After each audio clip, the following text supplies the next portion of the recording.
glorified rice packed into a church hall mold, pork hocks simmered with dried limas until the pot liquor turned silky. These dishes didn't fade because they failed. They died because nobody wrote them down before the women who made them quit.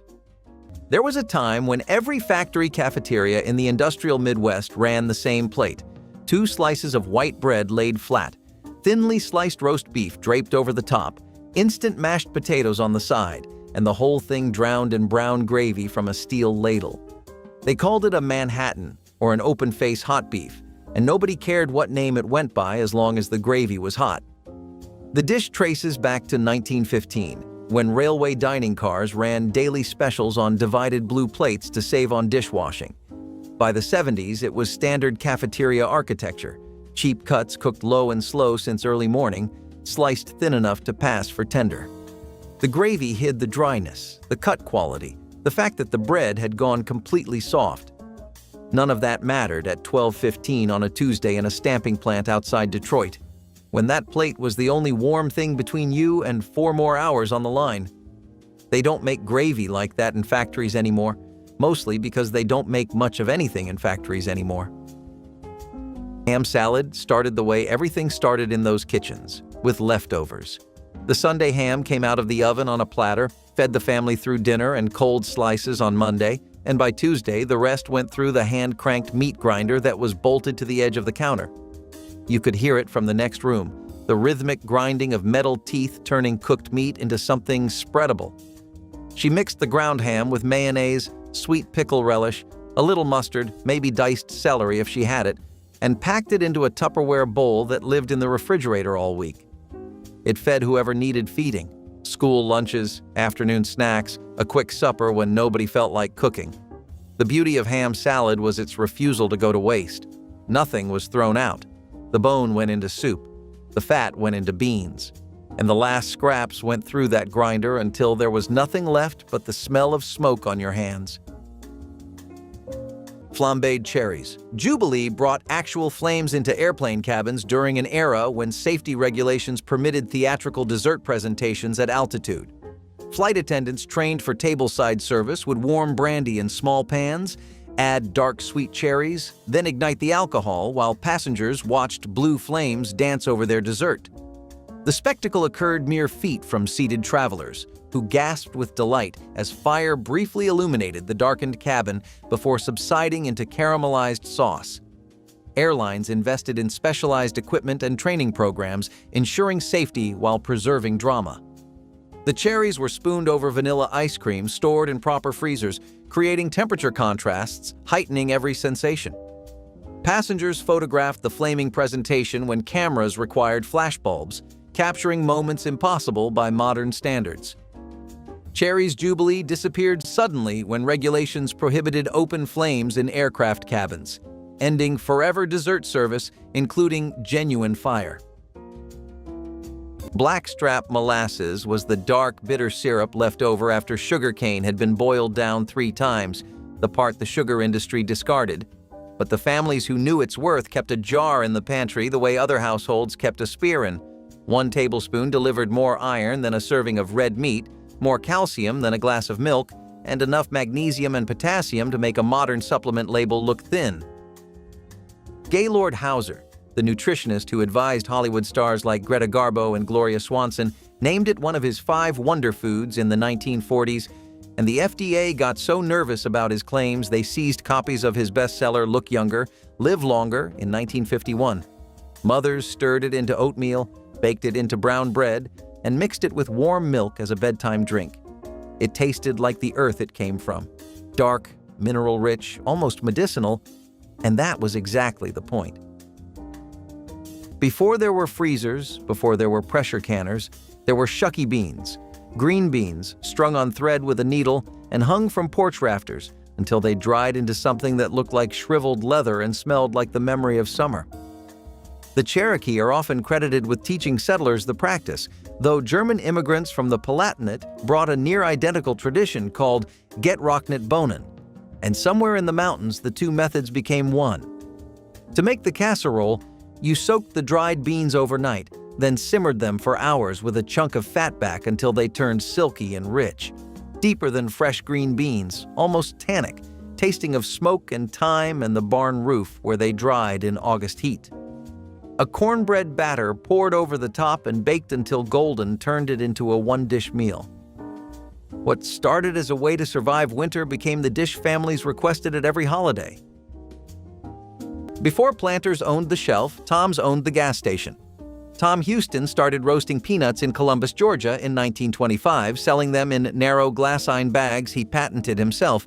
A nickel a bag, salted and cooked in coconut oil at 350 degrees until they cracked just right.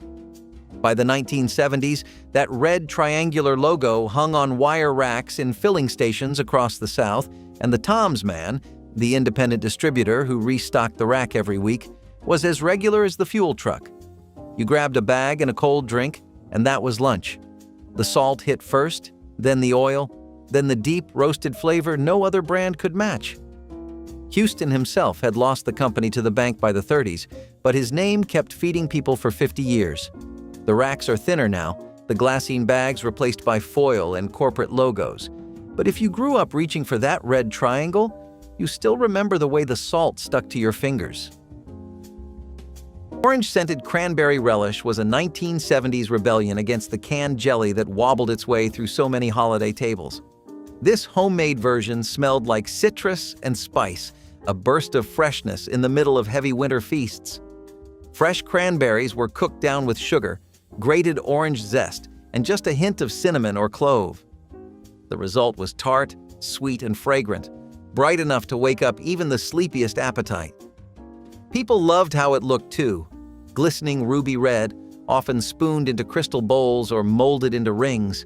Magazines touted it as modern homemaking, but really it was a return to old-fashioned cooking, where flavor mattered more than convenience.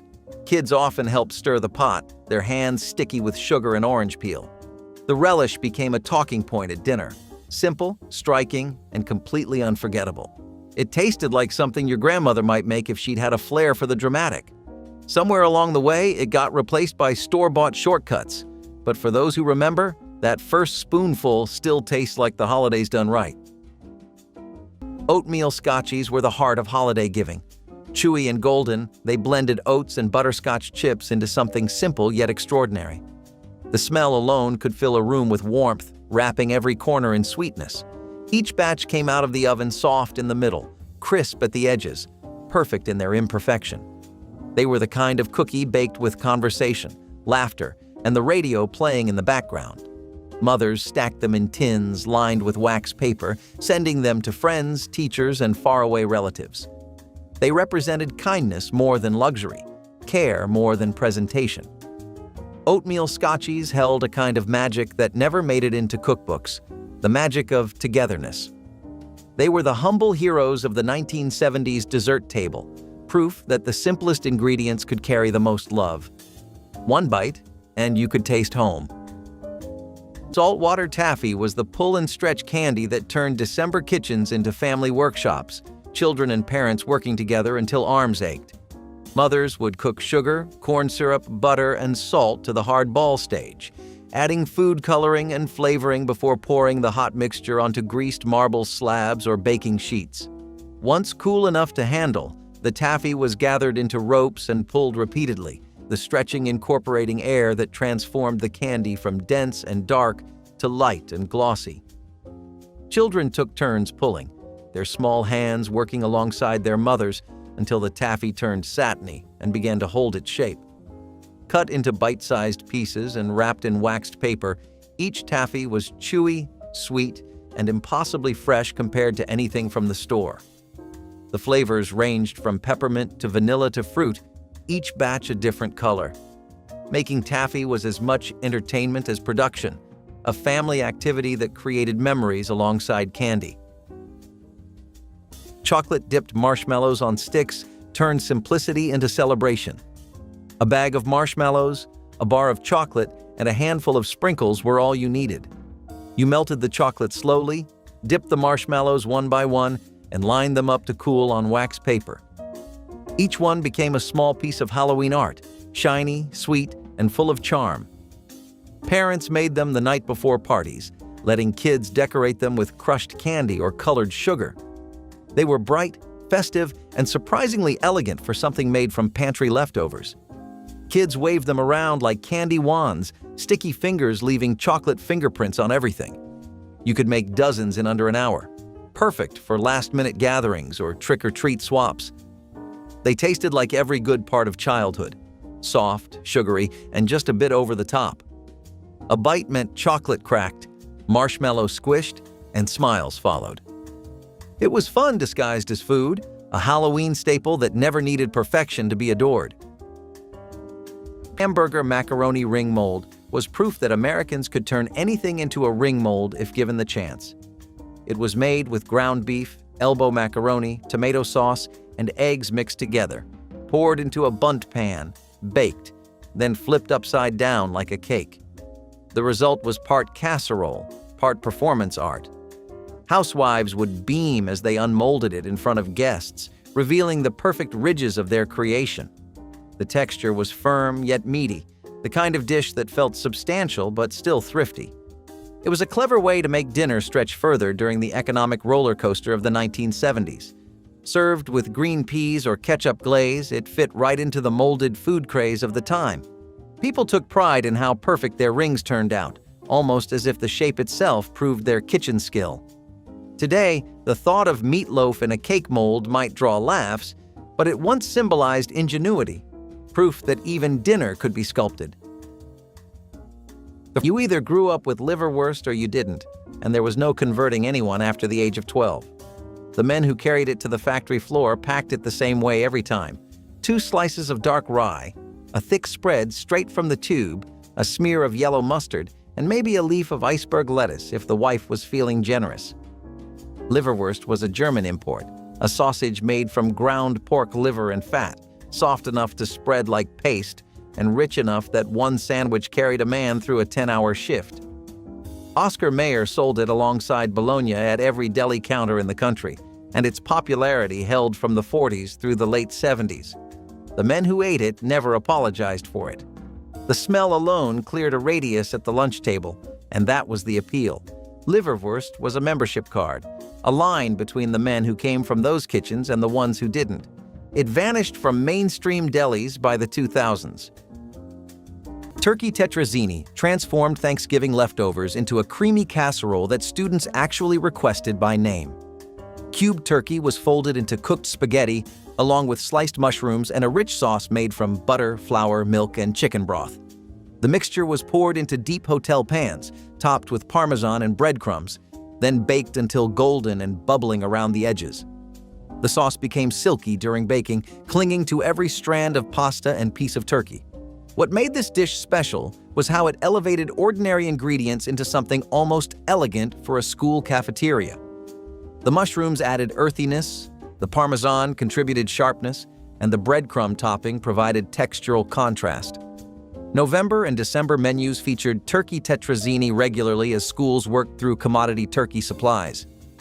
Children who typically avoided casseroles made exceptions for this one, scraping their trays clean.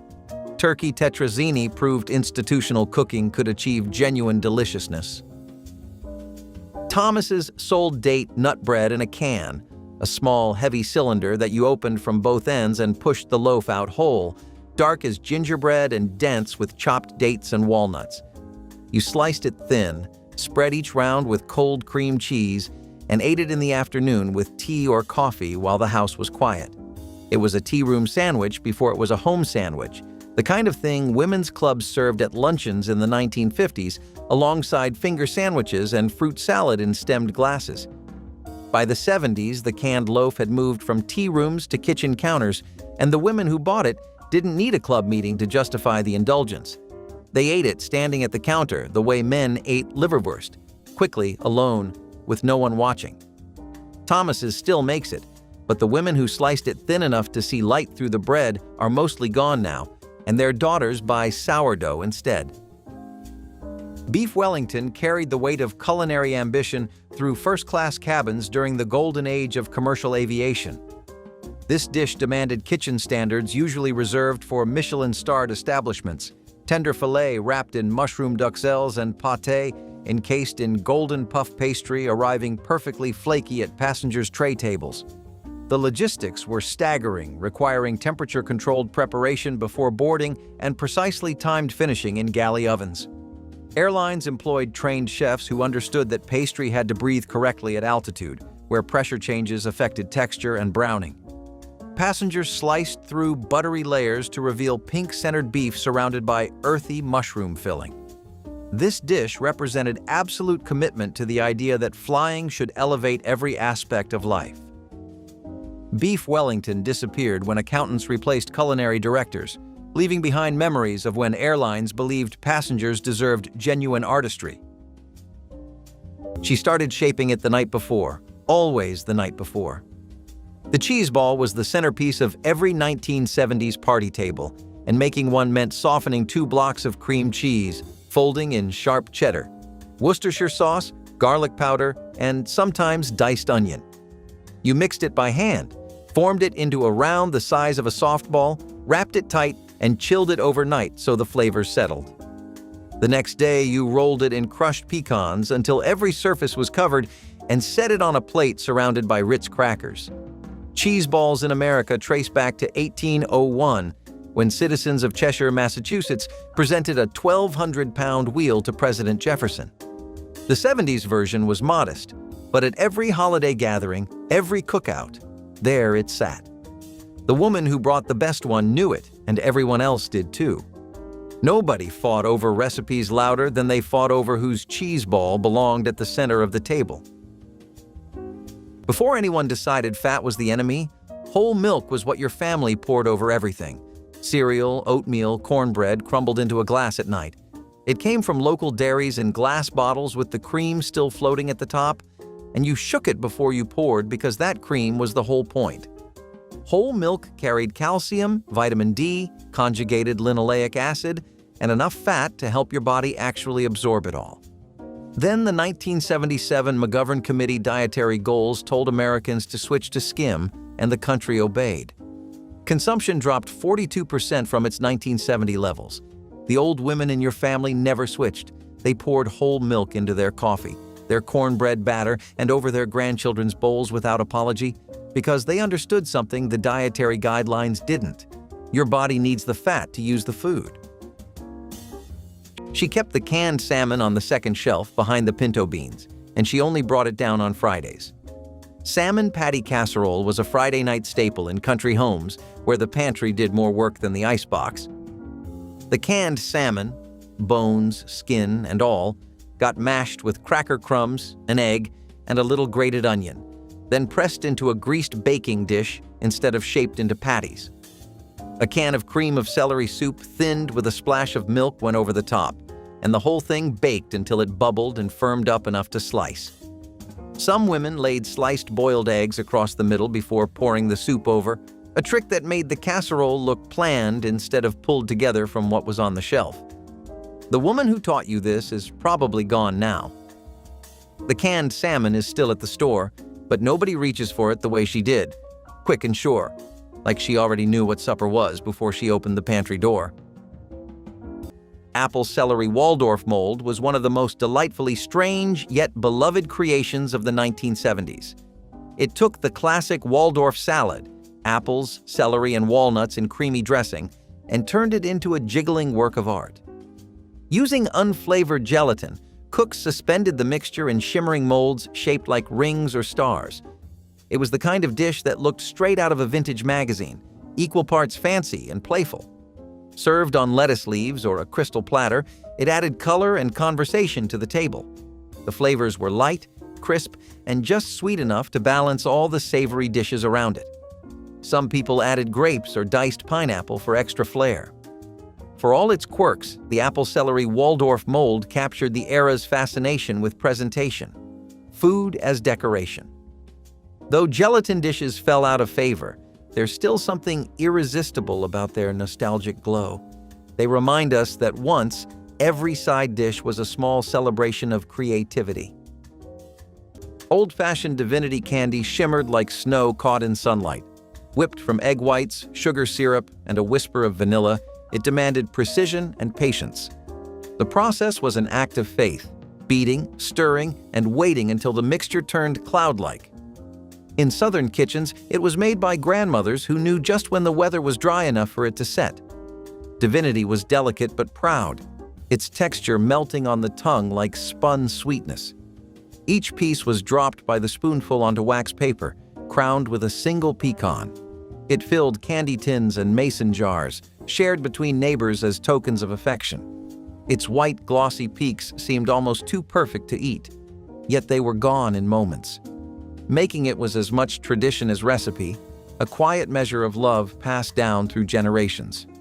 Today, few take the time to make divinity, but for those who remember, one bite recalls Christmas mornings, gentle voices, and sugar that seemed to hold light itself. Candied orange peel transformed citrus scraps into jewel-like confections that looked almost too pretty to eat but tasted too good to resist. Mothers sliced orange peels into strips, boiled them repeatedly to remove bitterness, then simmered them in sugar syrup until translucent. Drained and tossed in granulated sugar, the peels sparkled like amber gems, their texture chewy and intensely flavored. Some mothers dipped theirs in dark chocolate, the bitter cocoa complementing sweet citrus perfectly. The candy took days to make properly, requiring multiple blanching sessions, but results were unlike anything from stores. Children were often surprised by how much they loved candied peel, expecting bitterness and finding instead concentrated orange sunshine. Arranged on plates alongside other candies, the peels added color and sophistication that elevated the entire spread. This was the candy that showed a mother's dedication, her willingness to transform what others discarded into something beautiful. Popcorn trail mix was the kind of Halloween treat that brought sweet and salty together like best friends. You started with a bowl of plain popcorn, tossed in candy corn and peanuts, and poured melted butter over the top until everything glistened. It stuck lightly to your fingers, crunchy and sticky in the best way. The candy corn melted just enough to coat the popcorn with color, little flashes of orange and yellow glowing like tiny lights. Parents made it by the handful for parties, packing it into plastic bags or paper cups for kids to grab on their way out. It was noisy to eat, fun to share, and impossible to stop munching once you started. Every bite was a surprise, some sweet, some salty, all delicious. It was simple, chaotic, and perfect for the season. In the 70s, this was the kind of snack that showed up everywhere: living rooms, classrooms, and trick-or-treat tables lined with plastic pumpkins. It was Halloween flavor without the fuss, quick enough to make in a hurry and good enough to disappear fast. Salmon mousse mold was what every ambitious home entertainer in the 1970s hoped would impress their guests.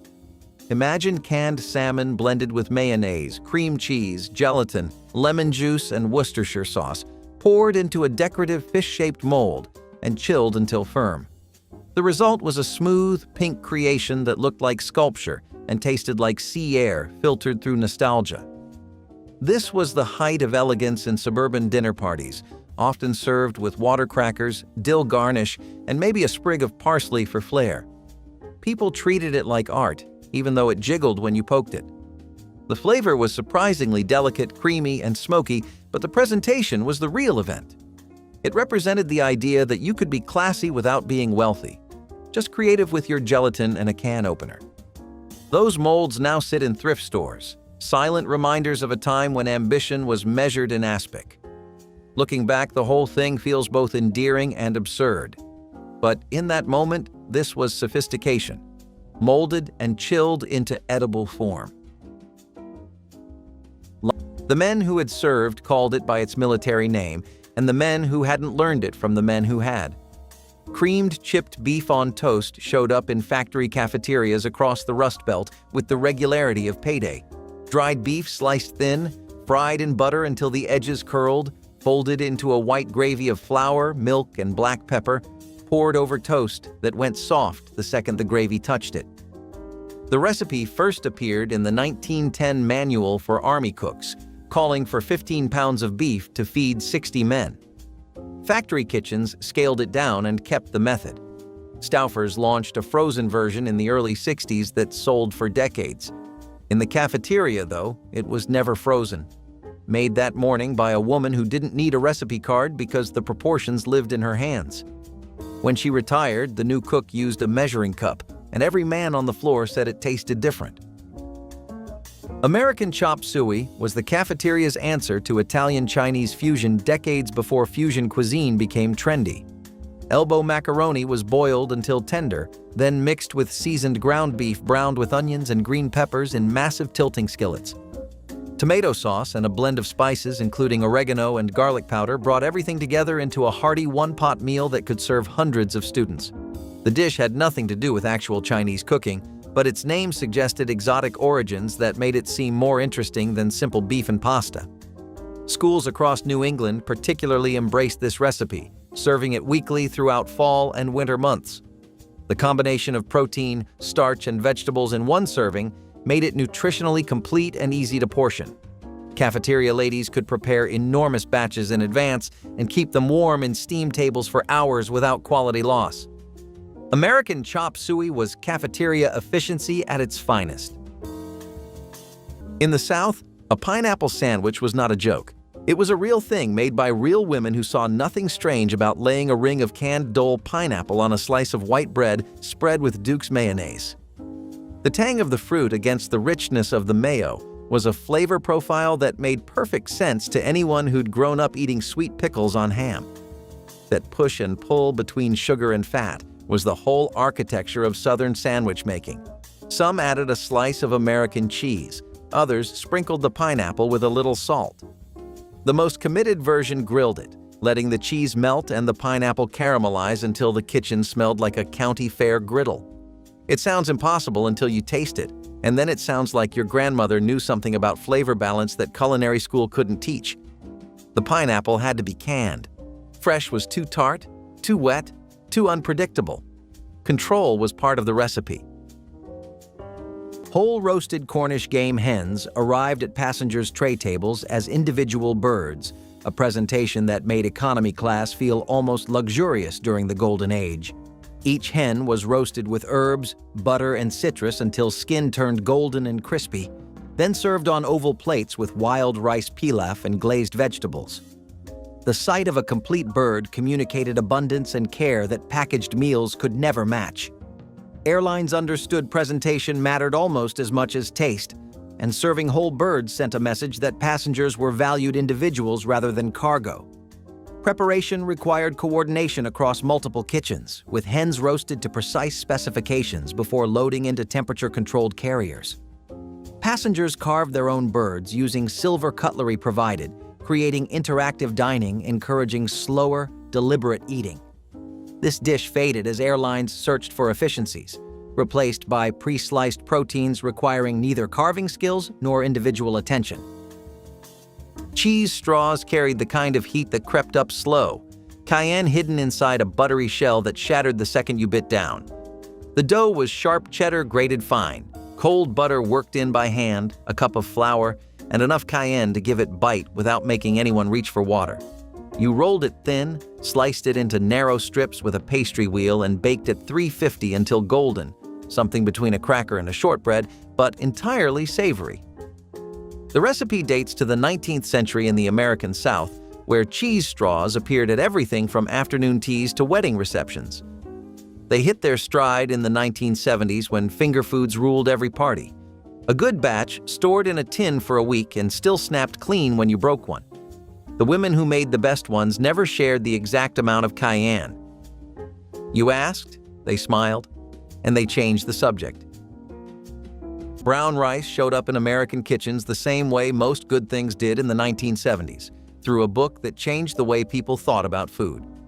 Francis Moore Lapé's Diet for a Small Planet, published in 1971, taught a generation that rice and beans together formed a complete protein. Michio and Aveline Couchy had been stocking brown rice at their Erewhon store in Boston since 1966, alongside miso and sea vegetables.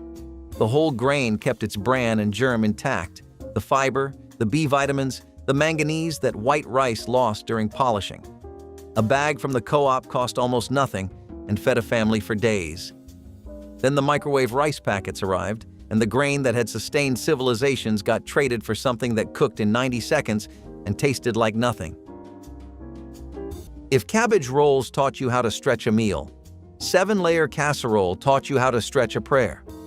The whole trick was that the rice went in raw, uncooked, straight from the box, and the liquid from the tomato sauce and the fat from the bacon on top cooked it in the baking dish.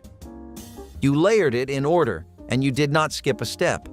Rice on the bottom, then ground beef crumbled raw, then tomato sauce, then onion rings, then bell pepper rings, then celery, then strips of raw bacon draped across the top like a blanket.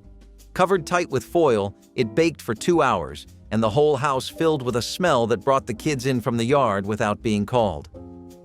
The recipe showed up in community cookbooks all through the 1960s and 70s, always handwritten, always from someone named Dorothy or Mildred.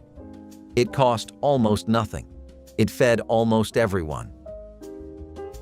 The can was small enough to fit in a coat pocket, and that was the whole point.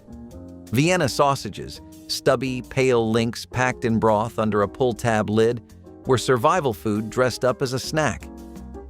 Armour was the brand most stations carried, stacked between the sardines and the potted meat, 3 for $1. You peeled back the lid, drained the broth into the trash, and ate them cold with your fingers, standing in the parking lot or sitting on the tailgate. No plate, no fork, no pretense. The taste was salty and soft, vaguely smoky, with a texture people either loved without apology or couldn't stomach. There was no middle ground. Construction workers carried them in lunch pails. Fishermen kept a flat in the tackle box. They required nothing, no heat, no refrigeration, and they filled the gap when the next diner was 40 miles away, and the only stop was a 2-pump station with a tin roof. Parsnip whip was one of those 1970s side dishes that proved you could turn even the most humble vegetable into something special. Mashed until smooth and light, parsnips were whipped with butter, cream, and a dash of nutmeg to create a side that was airy yet rich. Its texture was somewhere between mashed potatoes and soufflé, soft, creamy, and deeply satisfying. It paired perfectly with turkey, roast beef, or even glazed ham. What made it unique was its subtle sweetness, a gentle reminder that not every root had to be treated the same way. For many families, this dish was a revelation, turning an overlooked vegetable into a holiday favorite. You could find it in cookbooks alongside other creative root sides, the kind of recipes meant to impress guests without inflating the grocery bill. It was served in casserole dishes, often topped with a sprinkle of paprika for color. Over time, it faded away, overshadowed by the popularity of instant mashed potatoes and boxed mixes. But one taste today, and you would remember exactly why this forgotten classic deserves to make a comeback. Candy cane fudge bars brought holiday sparkle to every table. Chocolate fudge, soft and glossy, was spread thick in pans before being topped with crushed peppermint sticks. The colors, deep brown and bright red, looked like Christmas captured in candy. Each bite was a dance of cool mint and rich cocoa, bold yet balanced. Children helped press the candies on top, their fingers sticky with chocolate and joy. Mothers wrapped pieces in wax paper and tucked them into tins bound for neighbors and friends. The bars snapped cleanly, each one shining with little shards of peppermint glass. They were a gift that spoke of cheer and warmth without needing a card. In an era when everything was homemade and heart-driven, candy cane fudge bars stood out as both festive and effortless. They brought smiles to faces and sweetness to cold winter nights. One bite and the holidays felt close again. Simple, sincere, and sparkling. Maple cream candy was the New England specialty that spread across America as families moved and carried recipes with them. Pure maple syrup was boiled to soft ball stage, then cooled and stirred vigorously until it transformed from glossy liquid to opaque, creamy solid. The stirring required patience and arm strength, as the maple crystallized slowly over many minutes of constant motion. Poured into molds or spread in pans and cut into squares, the candy had a texture somewhere between fudge and butter, melting instantly on the tongue. The flavor was pure concentrated maple, intensely sweet with that distinctive woodsy undertone that only real maple syrup provides. Children who grew up with maple cream candy considered it the finest sweet they'd ever tasted, nothing else quite matching its smooth richness. For families with New England roots, these candies connected Christmas to sugaring season and generations of tradition. Maple cream represented regional identity preserved through decades of December candy making. Candy corn bark was Halloween's leftover miracle. You melted chocolate, spread it flat on a baking sheet, and threw in whatever candy you had left. Candy corn, pretzels, peanuts, marshmallows, even cereal bits. Once it hardened, you broke it into chunks that looked chaotic and perfect all at once. It was colorful, crunchy, and full of surprises with every bite. Parents made it when they wanted to clean out the candy bowl but still give the kids something new. It was sweet, salty, and endlessly forgiving. You could not mess it up if you tried. Kids loved the colors, the crunch, and the excuse to eat candy twice in one day.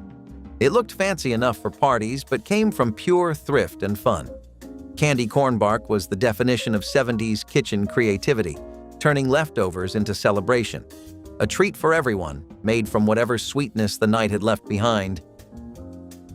Lime jello with cottage cheese and horseradish sounds like a culinary dare, but in the 1970s it was considered refreshing. People mixed lime gelatin with crushed pineapple, whipped cottage cheese, and a dollop of horseradish to give it zing. It was poured into ring molds, chilled until firm, and proudly served on lettuce leaves. Every cookbook of the era included a version of it under the salads section, which says a lot about what counted as salad back then. The color was neon green, the flavor was sweet, spicy, and tangy all at once, and the texture, well, it was an experience. It was a party dish, meant to look cheerful on a buffet table next to deviled eggs and cold cuts. Housewives loved it because it was cheap, impressive, and made entirely from things that lasted forever in the pantry. No one really asked if it was good. It was just what people did. Today, the thought of horseradish floating in lime gelatin might seem like a punchline, but back then, it was proudly part of every celebration.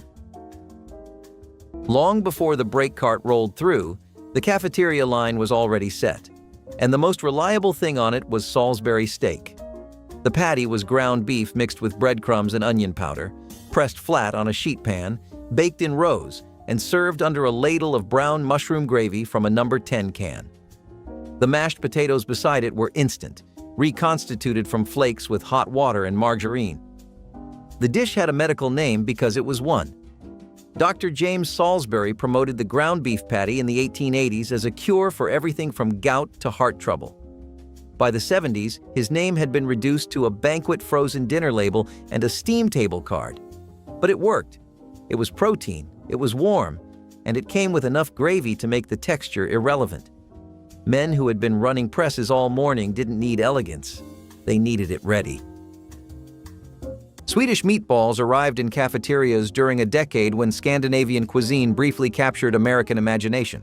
These smaller, rounder meatballs were made from a mixture of ground beef and pork, combined with breadcrumbs soaked in milk, creating an exceptionally tender texture. The secret was the creamy gravy made from pan drippings, beef broth, and sour cream that coated each meatball in pale brown sauce. Cafeteria versions often substituted evaporated milk for sour cream to reduce costs, but the result remained surprisingly delicious. Students received portions of meatballs swimming in gravy alongside egg noodles or mashed potatoes that soaked up every drop of sauce. The dish felt sophisticated compared to typical cafeteria fare, introducing children to flavors beyond standard American cooking. Teachers often requested extra portions, recognizing quality when they tasted it. Swedish meatballs showed that school kitchens could execute international recipes when given proper ingredients. Your father came home from the deli with it wrapped in white butcher paper, the smell leaking through before he set the bag on the counter. Liverwurst, soft, spreadable, made from pork liver ground so fine it went on bread like cold butter, was a staple in German-American households from the 40s through the mid-70s. He'd spread it thick on dark rye, top it with a raw onion ring and a stripe of yellow mustard, and eat it standing over the sink. In the Midwest, you ate yours with sweet pickled gherkins. In the Northeast, dill pickles and nothing else. Braunschweiger, the smoked version, carried an even deeper flavor, almost bacon-like, and the old German butcher shops sold it by the half-pound from a ceramic crock behind the counter. By the 80s, the organ meat aversion had taken hold, and liverwurst began its long slide off deli menus. Boar's Head stopped making it entirely in 2024. The rye bread it belonged on, the good kind with caraway seeds so thick they cracked between your teeth that bread is harder to find than the meat. Duck à l'orange brought classical French cuisine to cruising altitude, demonstrating that airlines once considered culinary excellence a competitive advantage worth significant investment. The dish featured roasted duck with crispy skin, served in glossy orange sauce made from fresh citrus, Grand Marnier, and rich duck stock reduced until it coated each slice perfectly. Flight attendants presented the dish on warmed china plates, garnished with orange segments and fresh herbs stored in refrigerated compartments. The sweetness of the sauce balanced the rich, slightly gamey flavor of the duck in ways that surprised passengers accustomed to simpler fare. Airlines sourced ducks from specific farms. Understanding quality at this level required supply chain commitment extending far beyond the galley. Passengers eating duck à l'orange at altitude often remarked the meal surpassed hometown restaurants. This dish disappeared as carriers consolidated, leaving an era when flying meant experiencing cuisine that genuinely delighted. The first kernel hit the oil, and you counted 1, 2, 3. Then the rest followed like a drum roll under a heavy lid. Stovetop popcorn was the sound of a Friday night, made in a deep pot with a few tablespoons of vegetable oil and a quarter cup of yellow kernels shaken hard over a gas flame until the popping slowed to silence. You learned the timing by ear. Too soon, and half the kernels sat unpopped. Too late, and the whole batch scorched. The finish came after. A full stick of melted butter poured slow while you shook the bowl, then enough salt to make your fingers white. Before Orville Redenbacher introduced his gourmet kernels in 1970, this was the only way popcorn happened in most homes. The heavy pot, the oil, the shaking, 5 minutes, almost nothing spent. Kids today will never know what it sounded like to stand in that kitchen, waiting for the last pop. The old men ate them straight from the can with a fork and a sleeve of saltine crackers. No plate, no fuss, just the lid peeled back and the silver-skinned fish lined up in olive oil. Sardines were the cheapest protein in the grocery store through the 1950s, 60s, and 70s, and quietly one of the most nutritious foods on Earth. A single 3 3/4 ounce can deliver 35% of your daily calcium because you ate the bones, along with 343% of your vitamin B12 and a full dose of omega-3 fatty acids, all with the lowest mercury levels the FDA had measured in any fish. Your grandfather mashed them onto toast. Your father packed them in his lunch pail, and somewhere between the rise of fast food and the fall of the lunch counter, they slipped out of the rotation entirely. Scalloped corn came together in a mixing bowl with the kind of ingredients that never needed a recipe card. Whole kernel corn drained and saved, cream-style corn from the can, eggs cracked in one-handed evaporated milk, and a sleeve of saltine crackers crushed by fist inside the bag.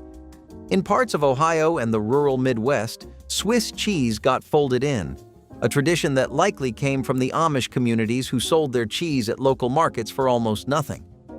The casserole baked at 325 until it set like a custard in the center and turned golden at the edges. You tested it the same way you tested cornbread, a bump of the pan, watching to see if the middle still shook. Your grandmother made this for Thanksgiving and Christmas without fail, and the dish came to the table in the same ceramic baking pan every single year. She never wrote the recipe down because she never needed to. After she was gone, 3 different cousins tried to make it from memory. None of them got it right. Baked creamed onions with Parmesan might be one of the most elegant sides the 1970s ever gave us. Sweet pearl onions were boiled until tender, then coated in a buttery cream sauce and sprinkled generously with grated Parmesan. Baked until bubbling and golden, the dish had a scent that filled the room with pure comfort. It was an upgrade from the typical boiled vegetable side, a little fancier but still affordable. Families often made it for Thanksgiving or Christmas dinners when they wanted something that felt rich but still homemade. The onions themselves turned silky in the sauce, and the Parmesan crisped into a delicate crust that made every bite worth savoring.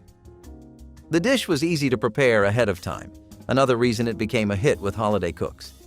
Though it faded from popularity as quick microwave meals took over, there was a time when baked creamed onions were the star of the vegetable course.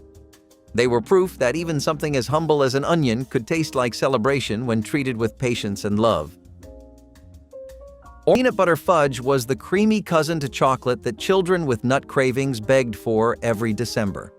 Mothers combined sugar, milk, and butter, cooking the mixture to softball stage before removing from heat and beating in generous scoops of peanut butter. The result was smoother than chocolate fudge, with a melt-in-your-mouth quality that made it dangerously easy to eat too much. Poured into buttered pans and cut into squares, the fudge had a pale tan color that looked almost like caramel but tasted purely of roasted peanuts. Some mothers swirled chocolate through the top, creating marbled patterns that made each piece unique. Children who preferred peanut butter to chocolate considered this their special candy, the one made just for them. The texture was softer than its chocolate counterpart, practically dissolving on the tongue without requiring much chewing. Peanut butter fudge represented the variations mothers created to ensure every child had a favorite on the Christmas candy plate. Witch hat cookies were a tiny piece of Halloween magic you could make in minutes. You started with fudge-striped cookies, pressed a Hershey's Kiss on top, and sealed it with a ring of orange frosting. Suddenly, you had a witch's hat, cute, sweet, and completely snackable. Parents made them for school parties or trick-or-treat trays when time was running out. They were colorful, easy, and impossible to mess up. The chocolate melted slightly, blending the cookie and candy into one bite of sugar and nostalgia. Kids loved decorating them, smearing icing everywhere while sneaking kisses into their mouths. Each hat looked a little different, but that only made them more charming. They were the kind of treat that came together in a hurry, but still felt special. Halloween in the 70s was about that. Fun without the fuss, laughter over perfection. Witch hat cookies captured that spirit perfectly, a sweet reminder that joy could be made in 10 minutes flat. Chicken in a biscuit dip was the unsung hero of every snack table in the 1970s and 1980s. The crackers themselves already tasted like savory chicken broth baked into a crunchy square, but when paired with the right dip, they became addictive. People mixed cream cheese, chopped scallions, Worcestershire sauce, and a splash of lemon juice, blending them into a spread that felt fancier than it was. You would walk into a house party or bridge night and see this dip surrounded by those blue boxes like a tiny edible shrine. It was the kind of appetizer that everyone claimed to have their own recipe for, but they all tasted the same. And that was the beauty of it. The flavor was salty, smooth, and oddly comforting, like the memory of TV dinners and old sitcoms. Even today, the brand still exists, but the ritual of serving it with homemade dip has disappeared. Back then, it was more than food. It was an easy way to seem like you cared without spending much time or money. You could always count on it to disappear first, long before the fancier hors d'oeuvres did. Creamed peas on toast represented the practical philosophy that defined Depression-era cooking carried forward into 70s cafeterias. Frozen peas were simmered in a white sauce made from butter, flour, and milk until the sauce thickened enough to coat a spoon. This creamy mixture was spooned generously over slices of white toast that had been lightly buttered and kept warm in steam tables. The toast absorbed the sauce gradually, creating layers of texture from crispy edges to soft, sauce-soaked centers. Some cafeterias added hard-boiled egg slices on top for additional protein and visual appeal. The dish looked simple, but delivered genuine comfort, especially on cold winter days when students needed warming from the inside. Teachers who remembered eating similar meals during their own childhoods often praised the cafeteria for keeping this tradition alive. Creamed peas on toast taught students that deliciousness didn't require complexity, and that vegetables could taste genuinely good when prepared with care. If ham salad was a mother's invention, the cheese and grape jelly sandwich was a child's. Kraft ran recipe cards in the 1960s and 70s, pushing every combination of Velveeta and processed American cheese they could dream up, and somewhere in that golden age of supermarket ingenuity, grape jelly met a slice of cheddar, and nobody looked back. Kids made it themselves. That was half the appeal. 2 slices of white bread, a thick square of cheese peeled from its plastic sleeve, a knife load of Welch's grape pressed together and eaten over the sink the same way their fathers ate liverwurst. Parents who caught you making one shook their heads but said nothing because the sweet, salty logic of it actually worked. The cheese held its ground against the sugar, the jelly cut through the salt, and for about 3 minutes you had something that tasted like you'd invented it yourself. You hadn't. Every kid on the block already knew. Shrimp cocktail service opened first-class meals with theatrical presentation that established expectations for everything following. Chilled jumbo shrimp arrived in silver bowls nested on crushed ice, accompanied by crystal vessels of house-made cocktail sauce spiked with fresh horseradish. The shrimp were sourced from Gulf waters and premium fisheries, selected for size and sweetness matching the elegance of service. Flight attendants presented each cocktail with practiced grace, placing linen napkins and explaining seafood provenance to curious passengers. The cold appetizer served practical purpose too, cleansing palates and building anticipation for hot courses that followed. Airlines maintained relationships with suppliers who understood in-flight seafood had to exceed typical restaurant standards because any failure occurred in a confined space. Shrimp cocktail disappeared during the 1980s deregulation, when appetizer courses became first casualties of cost reduction. Most people today wouldn't touch it, and that's exactly why it belonged on every serious cocktail tray in the 70s. Rumaki was chicken livers and water chestnuts marinated in soy sauce and brown sugar, wrapped in bacon, pinned with a toothpick, and broiled until the bacon crisped and the liver turned velvety. The dish was born at Don the Beachcomber in Palm Springs around 1941, riding the tiki wave that swept American entertaining for 3 decades. Trader Vic's put it on menus and it spread into rec rooms across the country. The contrast was everything. The crunch of water chestnut against rich liver, smoke of bacon against sweet marinade. Making a full tray meant handling raw liver without flinching, which separated the hosts who were serious from the ones who just opened a bag of chips. By the 80s, organ meats fell out of favor and rumaki disappeared almost overnight, from the center of the table to something most people have never heard of. You didn't want it. Nobody wanted it. But every morning, your grandmother stood at the counter with that dark amber bottle and a tablespoon, and you opened your mouth because you didn't have a choice. Cod liver oil was the daily ritual in Scandinavian, British, and German-American households for generations, 1 spoonful delivering more vitamins A and D than almost any other single food on Earth, plus omega-3 fatty acids that protected hearts and bones before anyone had a name for them.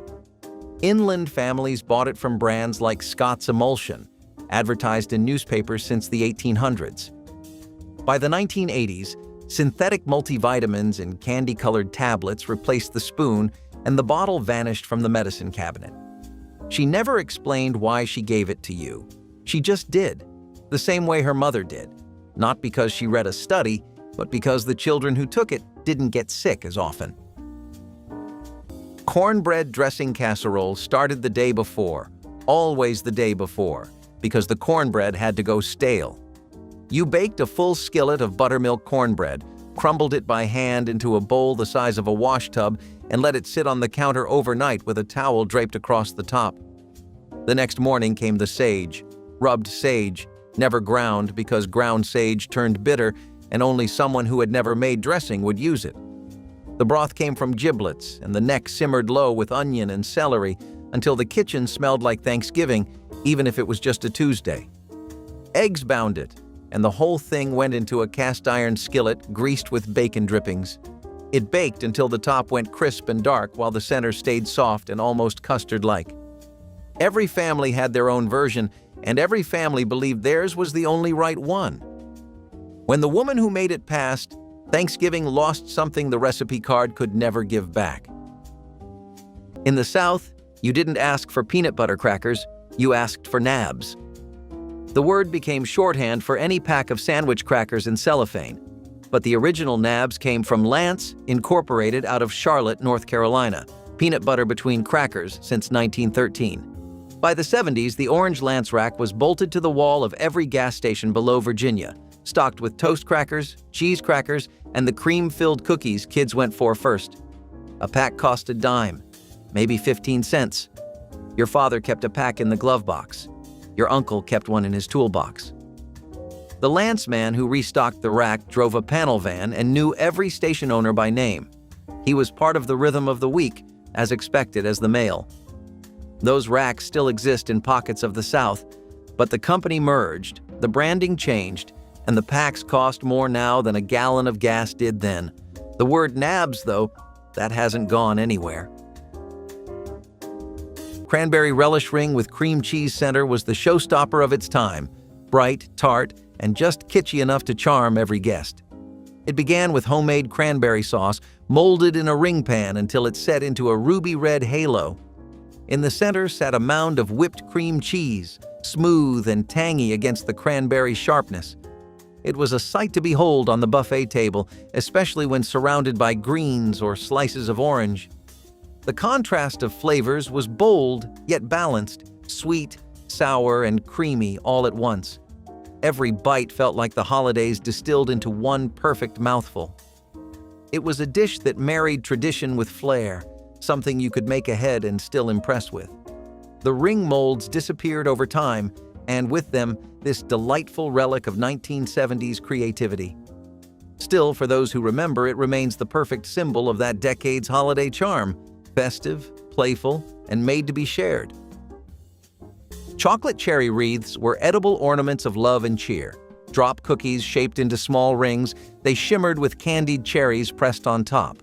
Their deep cocoa flavor mixed beautifully with the jeweled sweetness of fruit. On baking sheets lined with parchment, they looked like tiny garlands ready for celebration. The smell of chocolate filled the air, wrapping the house in comfort. These cookies were made for sharing, wrapped in ribbon, placed on trays, given with a smile. They brought color to every cookie swap and warmth to every home. Biting into one felt like biting into December itself, rich, festive, full of heart. Chocolate cherry wreaths were proof that beauty did not need to be grand, only made with care. Their glossy tops and soft centers made them a favorite that deserved to return to modern kitchens. Jell-O jigglers were the wobbly wonder of every Halloween party. You mixed up packets of gelatin, poured them into Halloween molds, and waited for the fridge to work its magic.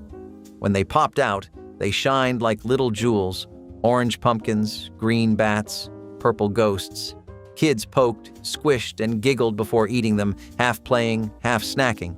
They were sweet, slippery, and impossible not to smile at.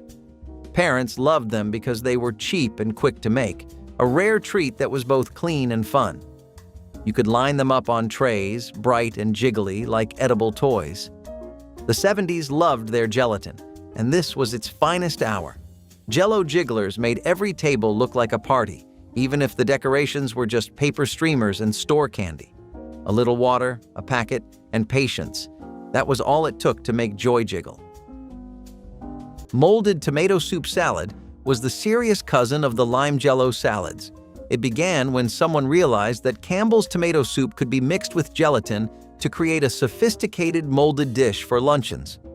The mixture often included celery, onions, and mayonnaise for texture, and sometimes a touch of vinegar for tartness. The result was an orange-red dome that wobbled proudly on the serving plate, crowned with parsley. Women's magazines described it as elegant, and hostesses believed it added class to their tables. In truth, it was a product of practicality and pride, a way to stretch ingredients while still appearing fashionable. When unmolded perfectly, it felt like an achievement in itself. Served cold and sliced like cake, it was more art than food, and somehow everyone pretended it was delicious. This was the 1970s version of culinary ambition, not about taste, but about trying something different, something bold. It might make modern diners laugh, but it symbolized creativity in a time when even a can of soup could become a masterpiece. The coffee break was not a kindness, it was a negotiation. The first corporate coffee break on record traces to 1902, when Barcolo Manufacturing in Buffalo, New York, gave workers a paid pause and a free cup to keep production moving. By the 70s, the morning break cart was standard in every plant with more than 100 employees. A steel urn brewing since 4 in the morning, styrofoam cups, powdered creamer in a cardboard canister, and a tray of cheese Danish wrapped in cellophane. Nobody called it good coffee. It was hot, it was strong, and you drank it black because the powdered creamer turned it gray. That 15-minute stop, twice a shift, was where gossip moved, friendships formed, and grudges settled between men who otherwise only saw each other through safety goggles. When the company cut it to 10 minutes in '78, the union filed a grievance before the next pot was empty. Porcupine meatballs earned their name from the rice mixed into ground beef that poked through the surface like tiny quills after baking. Cafeteria ladies mixed ground beef with uncooked rice, minced onion, salt, and pepper, then formed them into balls and smothered them in tomato sauce before baking. The magic happened as the rice absorbed tomato juices and expanded, creating meatballs that were moist and tender while stretching the meat budget further than any administrator expected. Schools loved this recipe because rice was cheap and 1 pound of ground beef could feed twice as many students. Children lined up eagerly because the tomato sauce turned sweet and sticky during the long bake, coating each meatball in glossy red sauce that tasted like comfort. These weren't gourmet creations, but they were honest food made with care by women who understood that hungry children needed substance. Porcupine meatballs represented cafeteria ingenuity at its finest. Underwood deviled ham came in a flat tin with a red devil on the label, the oldest trademarked food product in America, stamped with that little pitchfork since 1868. The meat inside was ground so fine it was almost a paste, salty and smoky and spreadable with a butter knife, and you either loved it or you pretended it didn't exist. The old-timers mixed it with sweet pickle relish and a dab of mustard, spread it on soft white bread, and called it lunch. Children who opened their lunch boxes to find one either traded it fast or ate it in 2 bites before anyone could comment. The genius of the can was that it kept forever, cost next to nothing, and didn't require refrigeration until you cracked it open. For families feeding 5 or 6 on a shift worker's pay, that little red devil did more work than any filet mignon ever could. Nobody talks about deviled ham anymore, but the cans are still there on the bottom shelf, waiting for someone to remember. Sol Munier demonstrated that airlines could execute delicate French fish preparations at 35,000 feet, requiring extraordinary coordination between ground kitchens and cabin crews. Fresh Dover sole was filleted, dredged lightly in flour, then pan-fried in clarified butter until golden, arriving at passenger seats in pools of brown butter with capers and lemon. The dish demanded precise timing. Overcooking destroyed the sole's delicate texture. Airlines trained crews to finish the sauce tableside, adding fresh lemon juice that sizzled against hot butter as passengers watched. The fish's mild sweetness paired perfectly with the nutty, acidic sauce, creating flavors that surprised those expecting institutional fare. Sourcing presented challenges, as sole had to be fresh enough to survive the journey from ocean to plate. Some carriers flew fish overnight for morning departures. Sol Munier vanished when airlines decided fresh fish presented too many logistical challenges, replacing it with frozen options. At every Thanksgiving spread, every Christmas Eve buffet, every funeral repast in the '70s, a relish tray held its place at the edge of the table, and stuffed celery was always on it. The filling was softened cream cheese beaten smooth, folded with chopped pimento-stuffed green olives and a little of the olive brine for sharpness. You spooned it into the curve of each stalk, then lined them up between carrot sticks and radish roses, the crunch of the celery against the tang of the olives, cold, crisp, and gone before the turkey was carved. Making the relish tray was the job of whoever arrived first, and the women who did it took quiet pride in how neatly the celery was cut, how evenly the filling sat. It was never the star of the table, but its absence was always noticed. The relish tray itself has all but vanished now, and the stuffed celery went with it. If you ever tasted a pie crust that shattered at the first bite and melted into something impossibly flaky, it was made with lard. Not shortening, not butter, not the vegetable oil blends that lined shelves by the 1980s, lard. Rendered pork fat, pure and unprocessed, kept in a tin or a crock near the stove. USDA data shows lard consumption dropped 78% between 1909 and 2010, while salad and cooking oils surged 329%. The switch was sold as a heart-healthy upgrade, but the hydrogenated oils that replaced lard Crisco, margarines, industrial shortenings carried trans fats far more dangerous than the animal fat they displaced. She fried in lard because it held heat steady, didn't smoke, and made everything taste richer. She greased the cast iron with it and never once worried about the jar on the shelf, because she was cooking the way people had cooked for centuries, and the results spoke for themselves. Hash brown funeral potatoes earned their name the hard way. They showed up after someone died. The recipe started in Mormon communities in Utah, where it was a fixture at post-funeral luncheons, but by the middle of the 1970s, it had spread through church basements and potluck tables across the rural South and Midwest. The whole thing was built from frozen shredded hash browns, sour cream, a can of cream of chicken soup, a heavy pour of shredded cheddar, and a topping of crushed cornflakes fried in melted butter until they crisped into something almost candy-like.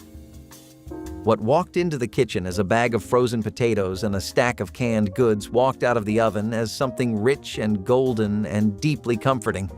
The kind of dish that could make a grieving family sit down and eat when nothing else could.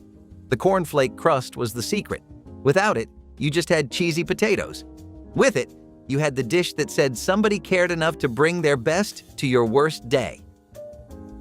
If the pickled eggs were a quiet dare, the pickled sausages were a full commitment. They sat in gallon jars behind the counter, fat, pink links floating in spiced vinegar, sometimes dyed red from cayenne. Penrose was the brand you saw most often, but in Louisiana, regional operations like Big Mama ran the counter with family recipes that never left the parish. You pulled one out with tongs, let it drip, and bit through the casing right there at the register. The vinegar hit first, sharp and clean, then the smoke, then a slow heat that built in the back of your jaw. Old-timers paired them with saltines. The men who ate them regularly, mechanics, farmers, long-haul drivers, never flinched. They'd eat too, wipe their hands on their jeans, and get back to work. That jar is a rare sight now, mostly surviving in small-town stations across the Deep South, where the counter still smells like brine and black pepper. Celery root and apple slaw brought freshness to 1970s holiday spreads when everything else was baked, creamed, or covered in cheese. It was crisp, creamy, and perfectly balanced, something light enough to cleanse the palate between bites of stuffing or turkey. The dressing was simple, a bit of mayonnaise or sour cream, lemon juice, and a touch of mustard. The apples gave it sweetness, the celery root added earthiness, and the whole thing felt modern and bright for its time. Many families first tried it after seeing it featured in women's magazines that praised European-inspired cooking. The slaw looked fancy but took minutes to make, making it ideal for busy hosts juggling casseroles and pies. It was served cold, often in glass bowls that showed off its pale green and white tones. Some people even added raisins or walnuts to make it feel more festive. Over the years, it quietly disappeared from tables as boxed stuffing and ready-made salads took its place. Yet its clean, sharp flavor is something holiday dinners could use again today. A reminder that not every dish has to be heavy to feel like home. Caramel apple trifle turned the season's best flavors into a showpiece.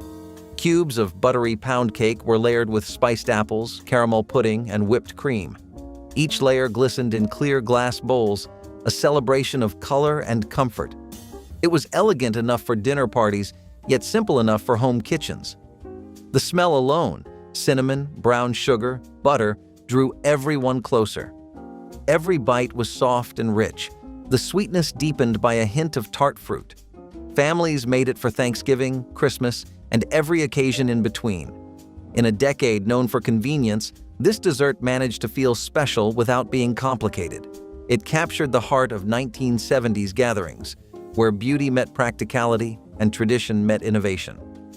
Caramel apple trifle reminded everyone that celebration did not need excess, only intention. Served chilled, it tasted like the warmth of a family gathered together, layered, imperfect, and endlessly good. Peanut brittle shattered into golden shards that caught kitchen light like edible amber, its sweet, salty crunch echoing through holiday gatherings.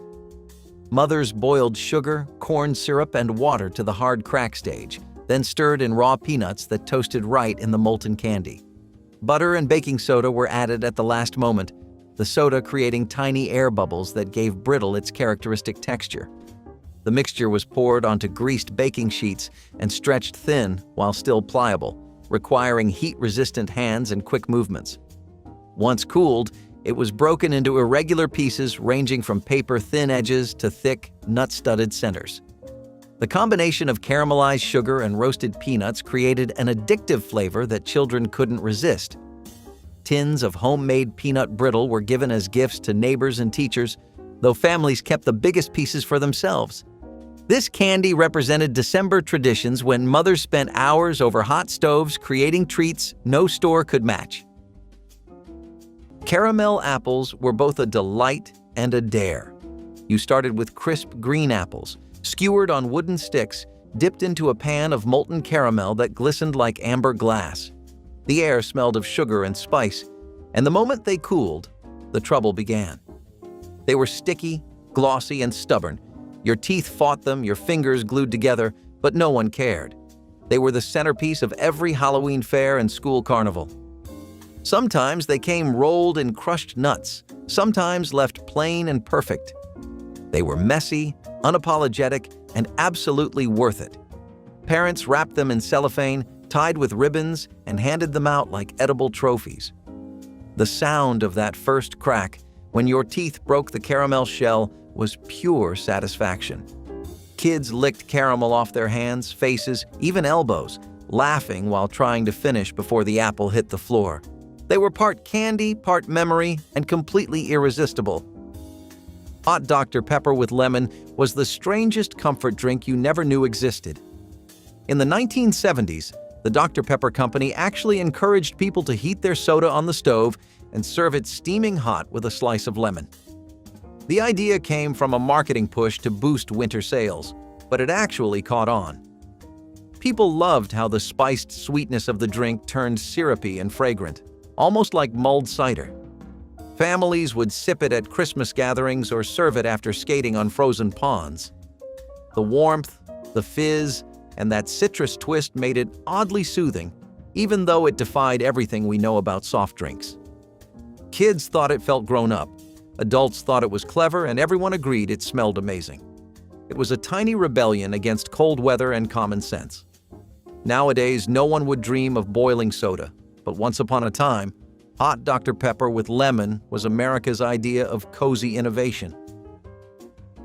The truck pulled into the lot around 11:30, and the horn was the only announcement it needed. They called them Roach Coaches, not because anyone loved the name, but because the reputation had stuck since the 50s, when catering trucks started parking outside shipyards with menus in grease pencil on the side panel. The chili was always the move. It came out of a steel pot bolted to the counter, ladled into a styrofoam cup with a plastic spoon jammed in, and it burned your hand through the cup before you got the first bite. Nobody asked what cut of meat was in it. The original mobile food service traced to 1872, when a man named Walter Scott parked a covered wagon outside a newspaper office in Providence, Rhode Island, and started selling sandwiches through a cutout window. 100 years later, the chili hadn't changed much. Thick, salty, heavy on the cumin. You ate it standing up in the parking lot, talking about overtime, and the wind carried the smell across the whole second shift. Peanut butter bars satisfied the after-lunch sweet tooth while delivering protein that helped students focus through afternoon classes. A base layer of oats, flour, brown sugar, and butter was pressed into sheet pans and baked until golden. Creamy peanut butter was mixed with powdered sugar and softened butter to create a thick filling spread across the warm crust. The final layer of chocolate chips melted over warm peanut butter created a glossy, dark topping that firmed as it cooled. Cut into small squares, these bars were rich enough that modest portions satisfied completely. The combination of textures made eating them an experience requiring attention and appreciation. Schools could prepare massive batches that held well throughout lunch service without refrigeration. The ingredients were affordable and the recipe forgiving, allowing even inexperienced bakers to produce consistent results. Peanut butter bars became trading currency in cafeterias, with students offering milk cartons and fruit cups for extra squares. The fried peanut butter and banana sandwich got its fame from Memphis. but it lived in kitchens long before anyone called it the Elvis. The trick, the one his cook Mary Jenkins figured out, was toasting the bread first, loading it with creamy peanut butter and sliced banana, pressing the halves together, and frying the whole thing in butter until the outside turned golden and the inside went soft. His father, Vernon, showed Mary the method. She said Elvis ate them at every hour, butter running down his arm, never once measuring anything. In February of 1976, he flew from Graceland to Denver at 1 in the morning to eat the Fool's Gold Loaf, a hollowed-out French bread stuffed with a jar of peanut butter, a jar of preserves, and a pound of bacon, at a hangar on the tarmac. That sandwich cost $49.95. The simple version, though, the one you could make at midnight with whatever was in the pantry, that was the one worth remembering. Chateaubriand for two represented the absolute pinnacle of airline romance, a dish designed specifically for couples celebrating special occasions at cruising altitude. Airlines offered this thick-cut center fillet, carved tableside with béarnaise sauce, to passengers who requested it through travel agents. The presentation required 2 flight attendants working in coordination, one carving while the other arranged vegetables and sauce on heated plates. Passengers watched as tenderloin was sliced into medallions, revealing perfectly pink centers contrasting with caramelized exterior. Some airlines included champagne service and fresh flowers, understanding that certain journeys deserved elevated celebration. The dish required advanced preparation beginning hours before departure, with timing calculated to ensure meat reached optimal temperature when passengers were ready. Chateaubriand vanished when airlines stopped believing in-flight dining could be genuinely special, replaced by packaged meals prioritizing convenience over ceremony. That same butter from the cheese ball found its way into a saucepan the next morning, melted with brown sugar, corn syrup, and a pinch of salt until it bubbled into something golden. Homemade caramel corn started with plain popped kernels, and a batch of stovetop caramel poured hot over the popcorn in a roasting pan. You stirred it with a wooden spoon, then slid it into a low oven, 250, for a full hour, pulling it out every 15 minutes to turn it. The baking soda was the secret. Half a teaspoon whisked into the caramel right before pouring made the coating puff up light and crisp instead of turning hard as glass. Families folded in roasted peanuts at the end, their own version of Cracker Jack, years before it came in foil bags at the convenience store. A pan cost less than $1 in 1973 and fed a living room full of kids without a single complaint. She started the pot the night before, every single time. A chicken carcass, a ham hock, or beef bones saved in a bag in the freezer. Nothing went to waste in that kitchen. The broth simmered for hours, sometimes overnight on the lowest flame, filling the house with a smell so deep and savory it pulled you out of bed before the sun came up. That slow extraction drew out collagen, calcium, magnesium, and glycine, nutrients that modern science now sells back to you in expensive supplement form. But she wasn't thinking about amino acids. She was making soup, or the base for gravy, or just a warm cup of broth with salt for someone who felt sick. Then came the bouillon cube, the canned stock, the carton of sodium-loaded liquid with ingredients you couldn't pronounce. The bones went into the garbage instead of the pot, and a whole tradition of slow, mineral-rich cooking disappeared inside a single generation. You can buy bone broth now for $8 a jar. It doesn't come close. If you knew what a cushaw was, you were from the mountains, and that was all anyone needed to know about you. The cushaw squash was a massive, striped, green and white gourd that could grow to 30 pounds or more on a single vine running wild through the garden. Mark Sohn documented it as one of the signature vegetables of Appalachian home cooking, a food so tied to the region that most people outside the mountains had never seen one. You split it with a hatchet because no kitchen knife was big enough, scoop the seeds, and bake the flesh until it turned soft and sweet as pumpkin, but lighter, smoother on the tongue. The casserole version mashed it with brown sugar, butter, cinnamon, and a little vanilla, then baked it in a dish until the top caramelized and the edges darkened to amber.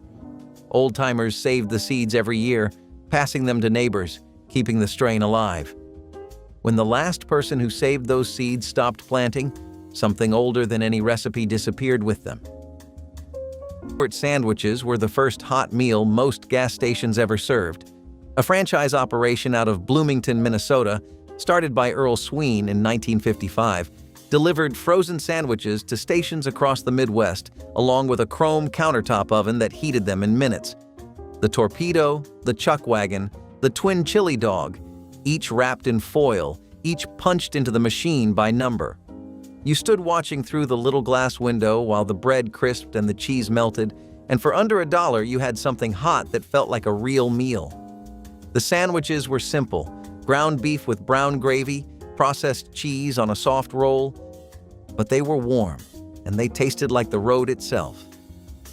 By the time Amana Radarange microwaves replaced those chrome ovens in the late 1970s, the original Stewart setup had already vanished from most counters. Nobody ever figured out how to make that torpedo taste the same in a microwave. Honey-glazed turnips were another root vegetable star that shined briefly in the 1970s before vanishing into history. Back then, cooks were rediscovering old-fashioned vegetables, trying to make them appealing again for modern families. Turnips, boiled and tossed with honey and butter, transformed from bitter to beautifully sweet. When roasted, they developed caramelized edges and a glossy golden glaze that made them irresistible. They were affordable too, which made them a staple in thrifty households. Honey gave them warmth and depth, turning what was once considered a peasant food into a dinner table favorite.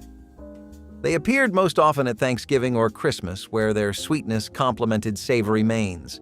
Served in big ceramic bowls, they looked humble but tasted extraordinary. People often talk about the magic of the holidays, but back then the magic came from dishes like this: simple, comforting, and made with love. Orange cream gelatin parfaits were bright as morning light. Served in tall glass cups, they layered orange gelatin with creamy vanilla pudding, a playful mix of texture and color. The contrast made them as beautiful as they were refreshing. They tasted like dreamsicles turned elegant, each spoonful both cool and comforting. For 1970s hosts, they were a way to bring color and joy to the holiday table without breaking a sweat. Children loved the wobbly layers. Adults loved their nostalgic charm. Topped with a swirl of whipped cream and a slice of mandarin orange, they glistened like little suns on the table. The first taste was silky and citrus sweet, a small escape from the winter chill outside. Orange cream parfaits carried that balance the decade loved, playful yet polished, easy but never dull. They were desserts you could see before tasting, and somehow that made them taste even better. Every layer held light, laughter, and the brightness of simpler times. Pralines were the creamy southern confection that melted on the tongue, their caramelized sugar and toasted pecans creating pure holiday indulgence. Mothers cooked sugar, butter, and cream until the mixture reached soft ball stage, then beat in vanilla and whole pecan halves until the candy turned opaque. Spooned quickly onto waxed paper, each praline spread into a flat disc with pecans arranged across its surface. The texture was what made pralines special.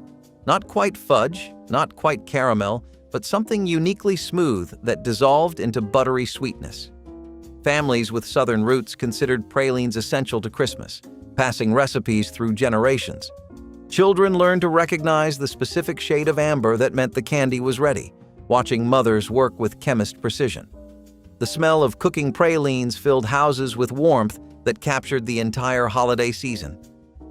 Pralines couldn't be hurried, requiring skill that mothers perfected over years of Christmas candy making. Pumpkin-shaped sugar cookies were pure joy dressed in frosting. You rolled out the dough from a boxed mix, cut it with pumpkin-shaped cutters, and baked until golden at the edges. The kitchen filled with that warm, buttery smell that every kid recognized instantly. Once they cooled, the fun began. Thick orange frosting, green stems, and wild little smiles drawn with black icing. Every cookie looked like it came from a different pumpkin patch. They were messy, bright, and absolutely perfect. Kids decorated them with full concentration, tongues sticking out, hands covered in sugar. They tasted like childhood, soft, sweet, and slightly crisp on the edges. Parents loved them because they were easy. Kids loved them because they were theirs. The counter turned into a rainbow of frosting bowls and crumbs. Even after the cookies were gone, the smell lingered, cozy and happy. They were Halloween joy in edible form, the kind of treat that never lasted long enough. Frosted sandwich loaf was the showstopper of every 1970s luncheon. Layers of white bread were spread with tuna salad, egg salad, or ham salad, stacked high, and then frosted entirely with whipped mayonnaise like a dessert cake. Once sliced, the pastel layers revealed themselves in perfect stripes, drawing gasps from every guest. It was cold, creamy, and so filling, you needed a nap afterward. The loaf was the height of domestic flair, a culinary illusion that blurred the line between savory and sweet. It was all about the reveal, the surprise, the performance of it. Women's magazines promised that it would elevate any gathering, and for a time it truly did. People took photos, swapped recipes, and tried new fillings like chicken salad or olive spread. Today, the very idea sounds surreal, but it represented a time when creativity ruled over good sense. In the 1970s, making something this elaborate was not about taste. It was about pride. The steam table was the heart of every factory cafeteria, a long stainless steel counter fitted with rectangular wells of hot water, each one holding a deep pan of something cooking since before dawn. The beef stew sat in the center well because it moved the fastest. Carrots, potatoes, onions, and chunks of beef that had started tough and gone soft after hours of low heat, swimming in a dark broth, thickened with flour and seasoned with enough salt to keep a man on his feet.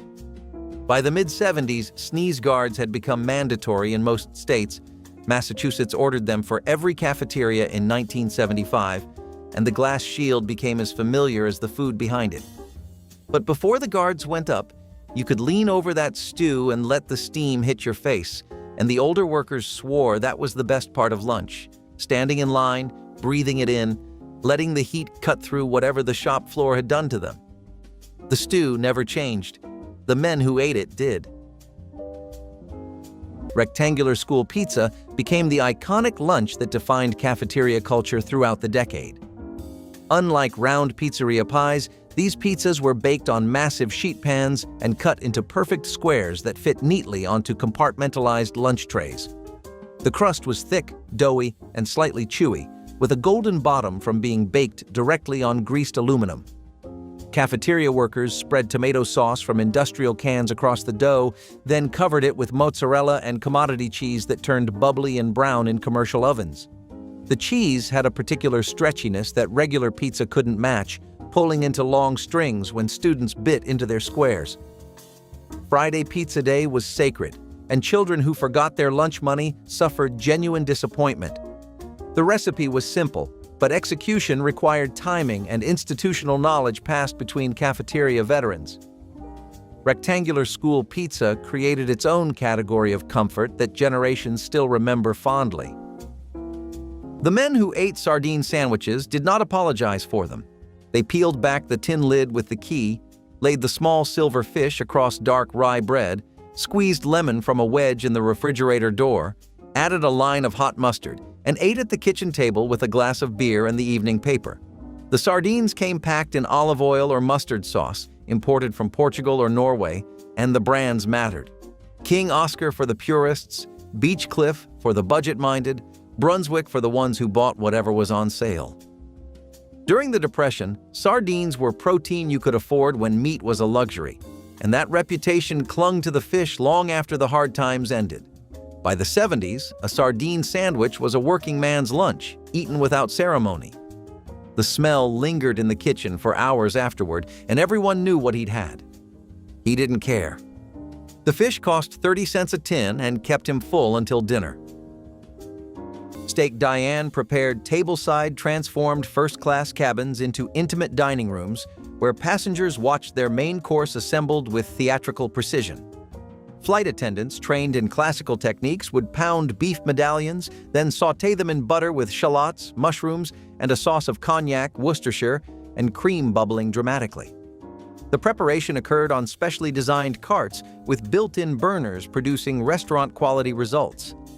Passengers leaned in to observe each step, breathing aromas of seared beef and brandy as dinners came together. The sauce was finished with fresh cream in circular motions, demonstrating skill from weeks of training. Each steak Diane was unique, prepared for specific passengers rather than assembled on production lines. Airlines understood performance mattered as much as the meal, that watching skilled hands create dinner produced satisfaction beyond mere eating. This service vanished when carriers decided efficiency outweighed experience. Nobody admitted it was just 2 ingredients. That was the unspoken agreement of every 1970s party. You brought the dip, someone complimented it, and you accepted the praise like you'd spent hours in the kitchen. Lipton onion soup dip was 1 envelope of dried soup mix stirred into a pint of sour cream, chilled, and set out with ridged potato chips. Kraft printed the recipe on the packet in 1958, calling it California Dip, and within a decade it was the most popular dip in America. By the 70s, it showed up at every barbecue, every card party, every Super Bowl gathering, always in the same ceramic bowl, always with ruffles strong enough to hold a loaded scoop. Some women added a spoonful of mayo, others folded in chives. The base never changed, and the compliments never stopped. The pre-made dip aisle killed it, but the jar version never tasted the way hers did, and everybody knew it. But long before any of those bottles or skillets came out, the day in most American kitchens started with a pot on the stove that had been set the night before. Steel-cut oats took 40 minutes to cook properly, and the women who made them knew you couldn't rush it. The oats were whole, not rolled flat, not steamed, not instant. Just the groat chopped into pieces with a steel blade, dense and chewy and filling in a way that held you until lunch. A bowl with whole milk, a drizzle of blackstrap molasses, maybe some butter stirred in while it was still hot. That breakfast built bones and steadied blood sugar without anyone using those words. The soluble fiber wrapped around cholesterol and carried it out quietly, the way good food does its work. Then Quaker released the flavored instant packets: apple cinnamon, maple brown sugar, peaches, and cream. Each one loaded with added sugar and stripped of the texture that made the original worth eating. The slow pot disappeared from the morning routine, and nothing that replaced it came close. The kitchens that grew cushaw in the garden often kept a crock of sauerkraut in the cellar, and what came out of that crock fed families through winters that started early and ended late. Kraut and Wiener casserole was German Appalachian cooking at its most practical, a dish built from 2 things that kept almost forever and cost next to nothing. The sauerkraut came from a stoneware crock where cabbage had been salted and pressed and left to ferment for weeks in the root cellar, and the wieners were the cheapest protein at the general store. You layered them in a baking dish with caraway seeds, a little brown sugar to cut the sourness, and sometimes sliced potatoes if the family was large and the wieners were few. It showed up in every holler and every coal camp kitchen from eastern Kentucky to southern West Virginia. It smelled sharp and sour, and it tasted like the kind of meal that got you through February. Before Jack Link's put jerky in every checkout aisle, the jerky at a gas station was local. It came in hand-labeled bags or brown paper sacks, dried in somebody's smokehouse, and the brand was often just a name: Ray's or Big Jim's, or a surname in a town you'd never heard of. The strips were darker, tougher, and saltier than anything mass-produced, with smoke that varied station to station because every recipe was different. Some used soy and garlic. Some used nothing but salt and hickory. A few added red pepper flakes that caught you 2 chews in. Cinnamon-spiced carrot soufflé was the Southern secret weapon of 1970s holiday dinners. Sweet, light, and golden, it straddled the line between side dish and dessert. Mashed carrots were blended with butter, eggs, sugar, and a hint of cinnamon, then baked until puffed and fragrant. The result was a cloud-like casserole that made even vegetable skeptics reach for seconds. It was the kind of dish that made you feel fancy without trying too hard. Families in the South swore by it, serving it at every holiday gathering, church potluck, and family reunion. It paired beautifully with turkey or ham, but could hold its own among the pies. The soufflé's gentle sweetness reminded everyone that vegetables could be indulgent too. It was an edible hug, a dish that carried both comfort and pride. Somehow it faded away as newer fads took over, but one bite could still bring the spirit of 1970s holiday warmth rushing back. Holiday icebox cheesecake was the no-bake miracle every hostess needed. It was cool, creamy, and made days ahead, saving precious oven space for roasts and pies. Cream cheese folded with whipped topping became velvet smooth, poured into crumbly cookie crusts pressed by hand. It was indulgent yet practical, the spirit of 1970s ingenuity. Cooks decorated the top with cherries or mandarin slices, sometimes tinted the filling pink for flair. It lived in the refrigerator until it was time to shine, chilled, firm, and flawless. Every slice was a balance of richness and lightness, of effort hidden behind ease. It became the signature dessert of potlucks and neighborhood gatherings, the one everyone asked for again. The first cool bite after a hearty meal felt like exhale, sweet, airy relief. Icebox cheesecake was more than dessert. It was the taste of modern holiday convenience wrapped in nostalgia. It proved that even without baking, love could still set perfectly. Peppermint bark layered dark and white chocolate with crushed candy canes into a festive treat that looked as beautiful as it tasted. Mothers would melt semi-sweet chocolate and spread it thin on waxed paper, letting it set until firm before adding a layer of white chocolate on top. While the white chocolate was still soft, crushed peppermint candy canes were pressed into the surface, their red and white stripes creating holiday color against the creamy background. Once fully hardened, the bark was broken into irregular shards that showed off the distinct layers. Each bite delivered the snap of tempered chocolate followed by cool peppermint that lingered on the tongue. Children loved the contrast of textures and flavors, the way the candy cane pieces crunched against smooth chocolate. Making bark required patience for proper tempering, but rewarded cooks with a candy that looked professional and tasted even better. It became a staple of cookie exchanges and holiday gift boxes, a treat that said Christmas without any words needed. Rice Krispies marshmallow squares were a miracle of convenience and taste. All you needed was butter, marshmallows, and cereal, the holy trinity of fast treats. Moms melted marshmallows on the stove, stirred in the Rice Krispies, and pressed the sticky mixture into pans while kids hovered impatiently nearby. The smell of butter and sugar filled every corner of the kitchen. They were soft at first, chewy after cooling, and snapped perfectly when you bit in. They looked plain but sparkled in their simplicity. No frosting, no decoration, just sweet golden joy. Some kids added candy bits or drizzled chocolate on top, but the classic version was always king. They showed up at every school party and neighborhood potluck, sometimes wrapped in foil, sometimes stacked in Tupperware that no one ever got back. Cheap, quick, and foolproof, these treats felt like magic pulled from thin air. The marshmallow squares became the trademark of the 70s mom ingenuity, sweetness born from whatever was in the pantry. Celery stuffed with pimento cheese was once the sign of a good hostess. Those little green sticks, crisp and cold, became tiny vessels for the creamy orange filling that every Southern kitchen swore by. The pimento cheese itself was simple: grated cheddar, mayonnaise, diced pimentos, and a dash of paprika. But together with celery, it became a bite that balanced crunch, spice, and creaminess in perfect harmony. People brought it to baby showers, bridge clubs, and potlucks where nothing fancy was expected, but presentation still mattered. The tray would come out chilled, the celery lined like soldiers, and by the end of the afternoon, not one would be left.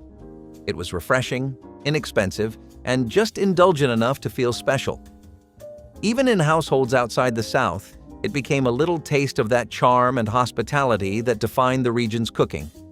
Today, celery rarely sees the spotlight at parties, and pimento cheese is something you buy in a plastic tub instead of mixing by hand. But for those who remember, that small, humble snack tasted like comfort, tradition, and community all at once. The cafeteria ran bean soup on Wednesdays because the ham bones from Monday's lunch had been simmering since dawn, and by midweek the broth was dark and thick and impossible to shortcut. Navy beans or Great Northerns, a few chunks of carrot, and the ham bone sitting at the bottom of the pot like an anchor. The cornbread came from a sheet pan, cut in squares, dense and golden with a crust that crumbled when you broke it, and a center warm enough to melt the margarine they left in foil packets at the end of the line. This was Depression-era logic carried into a 1973 assembly plant. Stretch the protein, fill the belly, waste nothing. A bowl and 2 squares of cornbread cost less than $1, and it outweighed half the menu. The men who grew up on it understood what it meant to eat well on almost nothing. The fruit cocktail cake emerged as the dessert that proved cafeteria baking could compete with homemade versions. Canned fruit cocktail with its syrup was folded directly into yellow cake batter, creating pockets of sweet fruit throughout each slice. The cake baked up moist and tender, with the fruit settling slightly toward the bottom where it became jammy and caramelized against the pan. Some recipes called for a brown sugar and coconut topping that turned crunchy during baking, adding textural contrast to the soft crumb. Students looked forward to dessert days when fruit cocktail cake appeared, trading other items for extra squares of this surprisingly sophisticated sweet. The recipe used shelf-stable ingredients that schools could purchase in bulk and store indefinitely. Cafeteria bakers took pride in their fruit cocktail cakes, sometimes adding personal touches like nutmeg or vanilla. This cake represented the hidden talent within school kitchens and the genuine care that cafeteria workers brought to feeding children. She kept the Braunschweiger in the back of the refrigerator, wrapped in its original casing, and sliced it herself with a thin knife she used for nothing else. Braunschweiger was liverwurst that had been smoked, giving it a deeper, almost bacon-like richness that spread across dark pumpernickel like it was born there. Jones Dairy Farm sold it in stubby rolls at every Midwestern grocery store, and the label hadn't changed since the 50s. Her version went on pumpernickel with a thick slice of raw onion and a smear of brown mustard so sharp it made your eyes water. You didn't ask why she preferred it to regular liverwurst. You watched her build it layer by layer, with the same hands that patched your jeans and braided your hair. Years later, you tried to make one yourself from a roll you found at a German butcher shop 2 towns over. The mustard was right, the onion was right, but the pumpernickel was wrong, and you couldn't figure out what she'd done differently until you realized it wasn't the bread. It was the kitchen. Carved roast beef trolley service transformed airplane cabins into floating dining rooms where passengers watched uniformed attendants slice prime cuts at their seats. Airlines invested in specialized carts with heated compartments and silver dome covers, revealing beautifully browned roasts beside Yorkshire pudding and horseradish sauce. The ritual began with attendants rolling the trolley down narrow aisles, asking each passenger their preferred thickness and doneness, then carving with precision learned through intensive training. The aroma of roasted beef filled the cabin, triggering appetites and conversations among strangers sharing an experience usually reserved for holiday gatherings. Some airlines featured standing rib roasts weighing 15 pounds or more, enough to serve an entire first-class section generously. The carving itself became theater, skilled hands working silver knives while passengers observed. This service vanished because airlines decided elaborate presentations cost more than accountants could justify. Before there were bags of it on every shelf, Chex Party Mix was something you made at home, and every household had a version that was fiercely different from everyone else's. The base was always the same: rice and wheat Chex tossed with pretzel sticks and mixed nuts in a roasting pan. Then came the coating: melted butter, Worcestershire sauce, garlic salt, and onion powder stirred until the kitchen smelled sharp and warm. You baked it at 250 degrees, stirring every 15 minutes for almost an hour. The recipe ran on the back of the Chex box starting in the late 1950s, but by the 70s, every mother had her own adjustments: a splash of Tabasco, a handful of sesame sticks, a dusting of seasoned salt that made hers the one people asked for at church potlucks. You knew whose batch you were eating without being told. Nobody makes it from scratch anymore. The bags are easier, but they don't smell like her kitchen did. In the 1960s and 70s, wheat germ sat in a jar on the counter the way salt and pepper sat on the table everywhere else. You sprinkled it on cereal, stirred it into yogurt, folded it into muffin batter. The germ is the reproductive heart of the wheat kernel, the part that would become a new plant, carrying concentrated vitamin E, B vitamins, zinc, and essential fatty acids. When steel roller milling arrived in 1879, Flour production began stripping the germ out because its natural oils shortened shelf life. What the factory removed for convenience was exactly what your body needed most.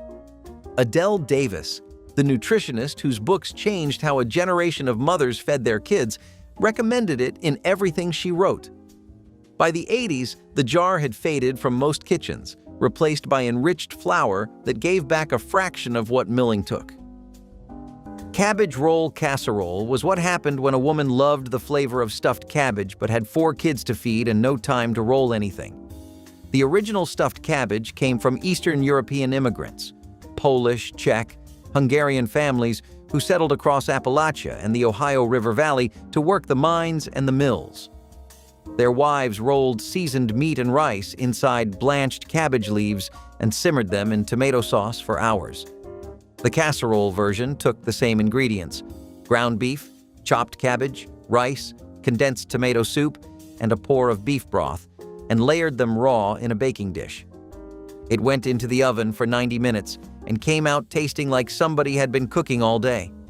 You never told company it only took 15 minutes to assemble. That was the unspoken rule of country casserole cooking.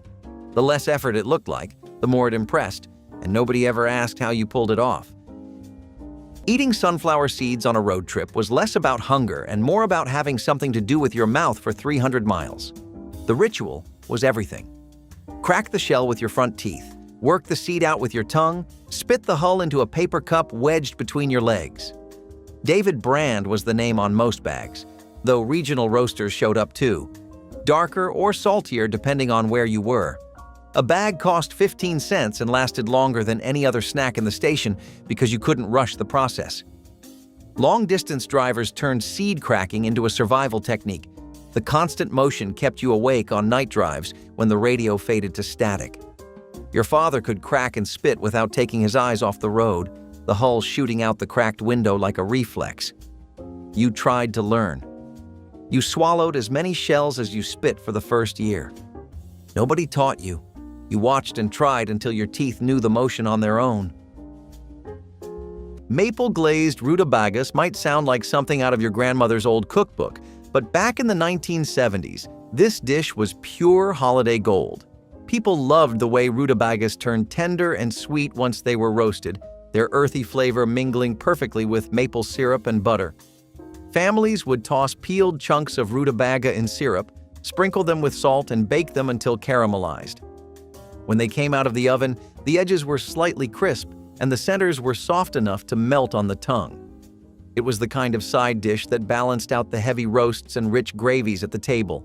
The smell alone, warm maple mingling with the savory roast in the oven, was enough to make any kitchen feel alive. It was comfort food without pretense, simple but somehow luxurious. In small-town potlucks or big-city apartments, you could find this dish sitting proudly next to the mashed potatoes, gleaming under a drizzle of maple glaze. The best part? It used cheap, easy-to-find ingredients, which meant no one had to skip it. Over time, though, rutabagas faded from holiday menus, replaced by easier, flashier sides. Still, for those who remember, that taste of maple sweetness over a humble root remains unmatched. Toasted marshmallow pie was a celebration of comfort and creativity. Every slice held the warmth of a winter fireplace, its top blanketed with perfectly browned marshmallows that melted into a golden crust. Underneath, a rich layer of chocolate filling waited, silky and sweet. It was a dessert born from campfire memories, reimagined for the suburban kitchen. Housewives of the 1970s loved its easy magic, a few simple ingredients transformed into something spectacular. Children gathered around ovens just to watch the marshmallows puff and brown, laughing when the sugar bubbled over the edge. Each slice felt like a hug, sticky and soft, a reminder that joy did not need to be complicated. This was a pie that belonged on every holiday table, a symbol of togetherness that looked as festive as it tasted. Long before gourmet took hold, toasted marshmallow pie proved that warmth could be baked, shared, and remembered. Today, it remains one of those desserts that never needed to grow up, the flavor of holidays where wonder was still simple.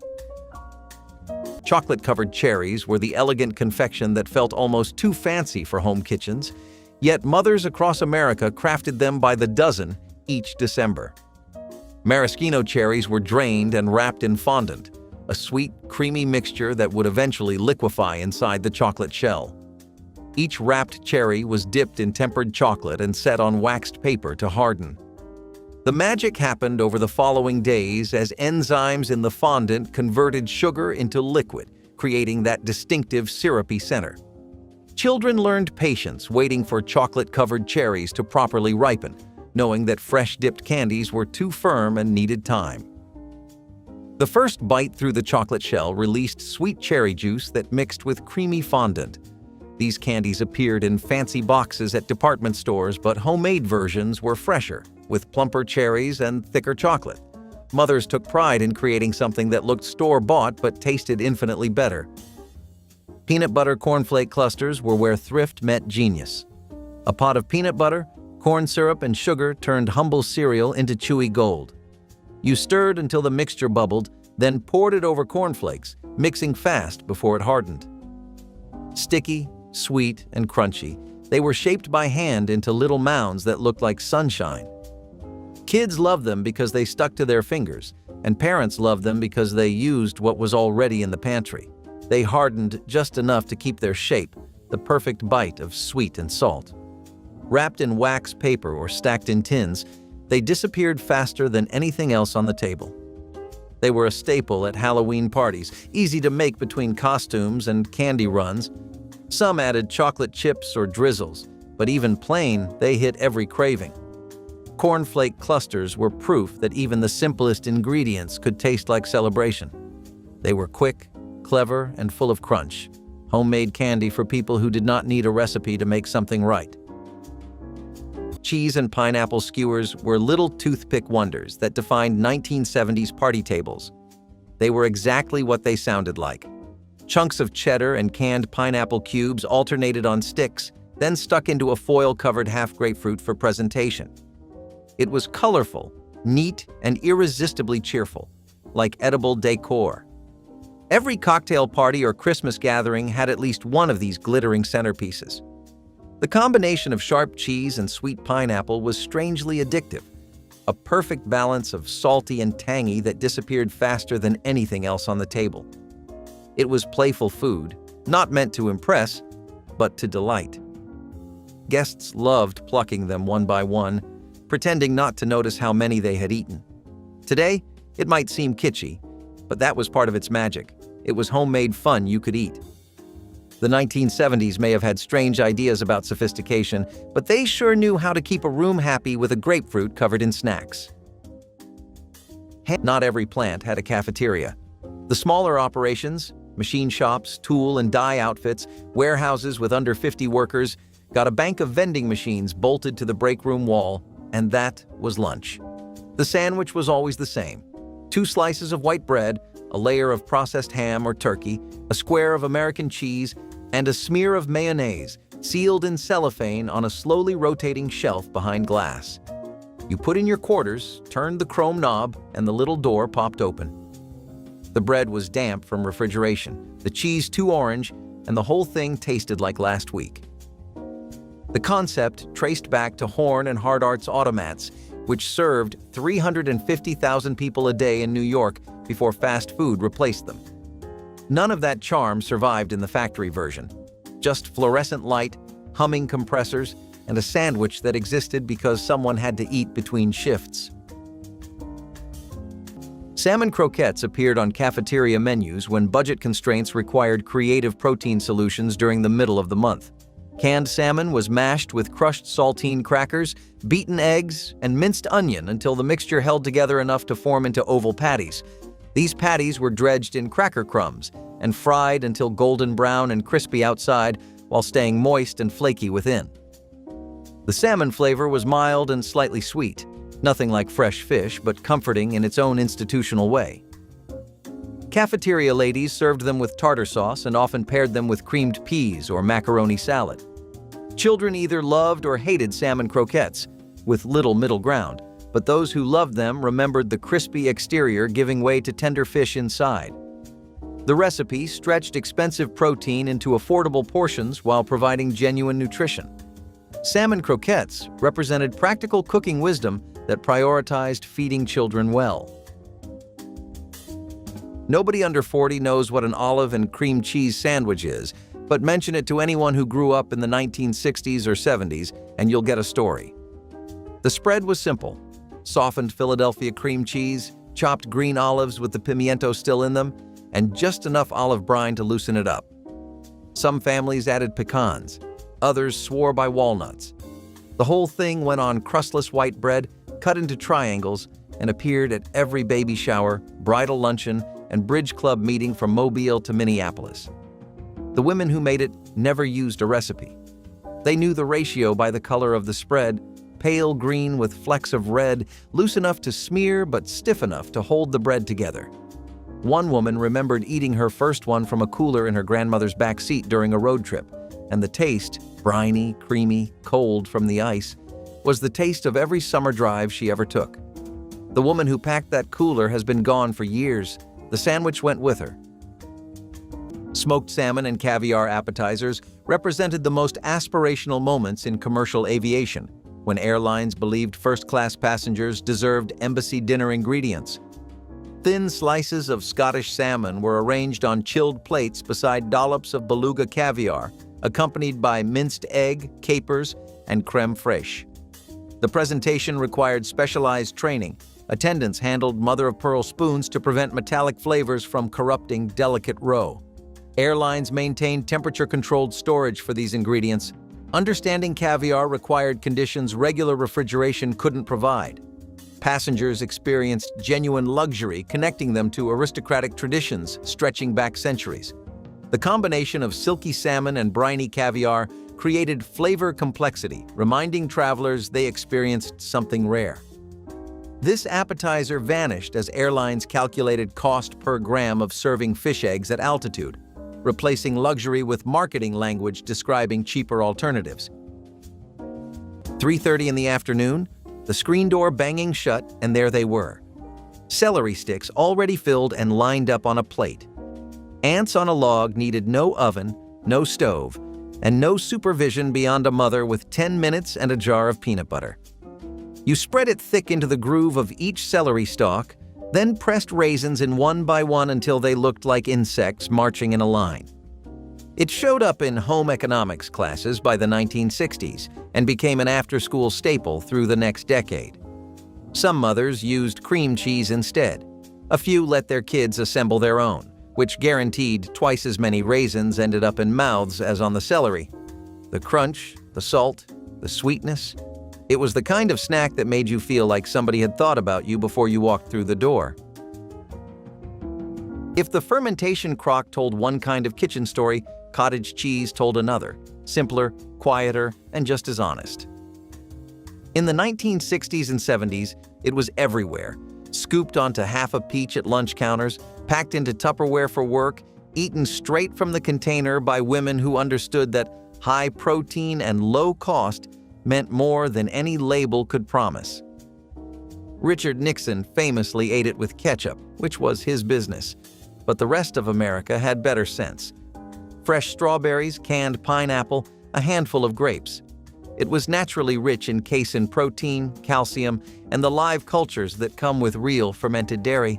Then the flavored yogurt aisle exploded in the 1980s, each cup loaded with corn syrup and fruit-flavored sugar gel, and cottage cheese, plain, unglamorous, unmarketed, faded to the back of the dairy case. It had sold itself for decades until something sweeter took its place. Weeks after deer season, the freezer was full and the kitchen adjusted accordingly. Ground venison and potato casserole was a hunter's wife's invention, a way to turn a freezer bag of dark, lean game meat into something the whole family would eat without complaint. The venison got browned in a cast-iron skillet with a generous pour of bacon grease because venison on its own was too lean and would dry out in the oven without borrowed fat. That was the trick nobody wrote down about cooking wild game. It needed the fat from something else to carry it. Sliced potatoes went in the bottom of the dish, then the browned venison, then cream of mushroom soup, then another layer of potatoes, and cheddar cheese melted across the top. In Appalachian communities from West Virginia to eastern Kentucky, This casserole showed up on weeknight tables all through the 1970s. It tasted like the woods and the wood stove and the pride of a family that fed itself from its own land. The bag crinkled before you even opened it, and the smell hit the whole car. Salt, pork fat, and something deep-fried that had no business being that good. Pork rinds were southern to their bones, born from hog-killing traditions that turned every part of the pig into something useful. The skin was scraped, dried, and fried until it puffed into crisp, airy curls that dissolved on your tongue and left grease on your fingertips. Gas stations carried them on the rack next to the chips, cellophane bags from Tom's or Golden Flake, whatever regional brand ran the route. A bag cost less than a quarter. Mexican-American families along the border knew them as chicharrones and fried them fresh with lime and chili powder, a completely different experience from the bagged version. But the gas station bag was its own kind of perfect. You ate them by the handful between towns, licked the salt off your fingers, and crumpled the empty bag under the seat. Curried rice with almonds and raisins was the adventurous guest at 1970s holiday tables. It represented a new wave of international cooking, when home cooks experimented with flavors from places they had only read about. Golden rice cooked in butter, tinted with curry powder, and dotted with raisins created a dish that smelled rich and mysterious.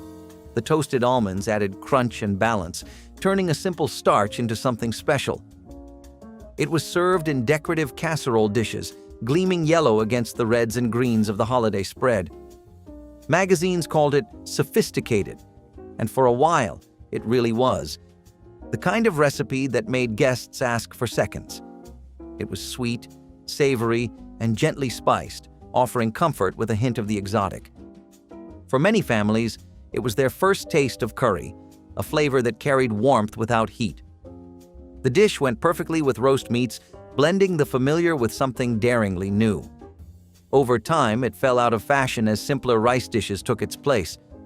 But in its heyday, it brought the world into the American kitchen, one spoonful at a time.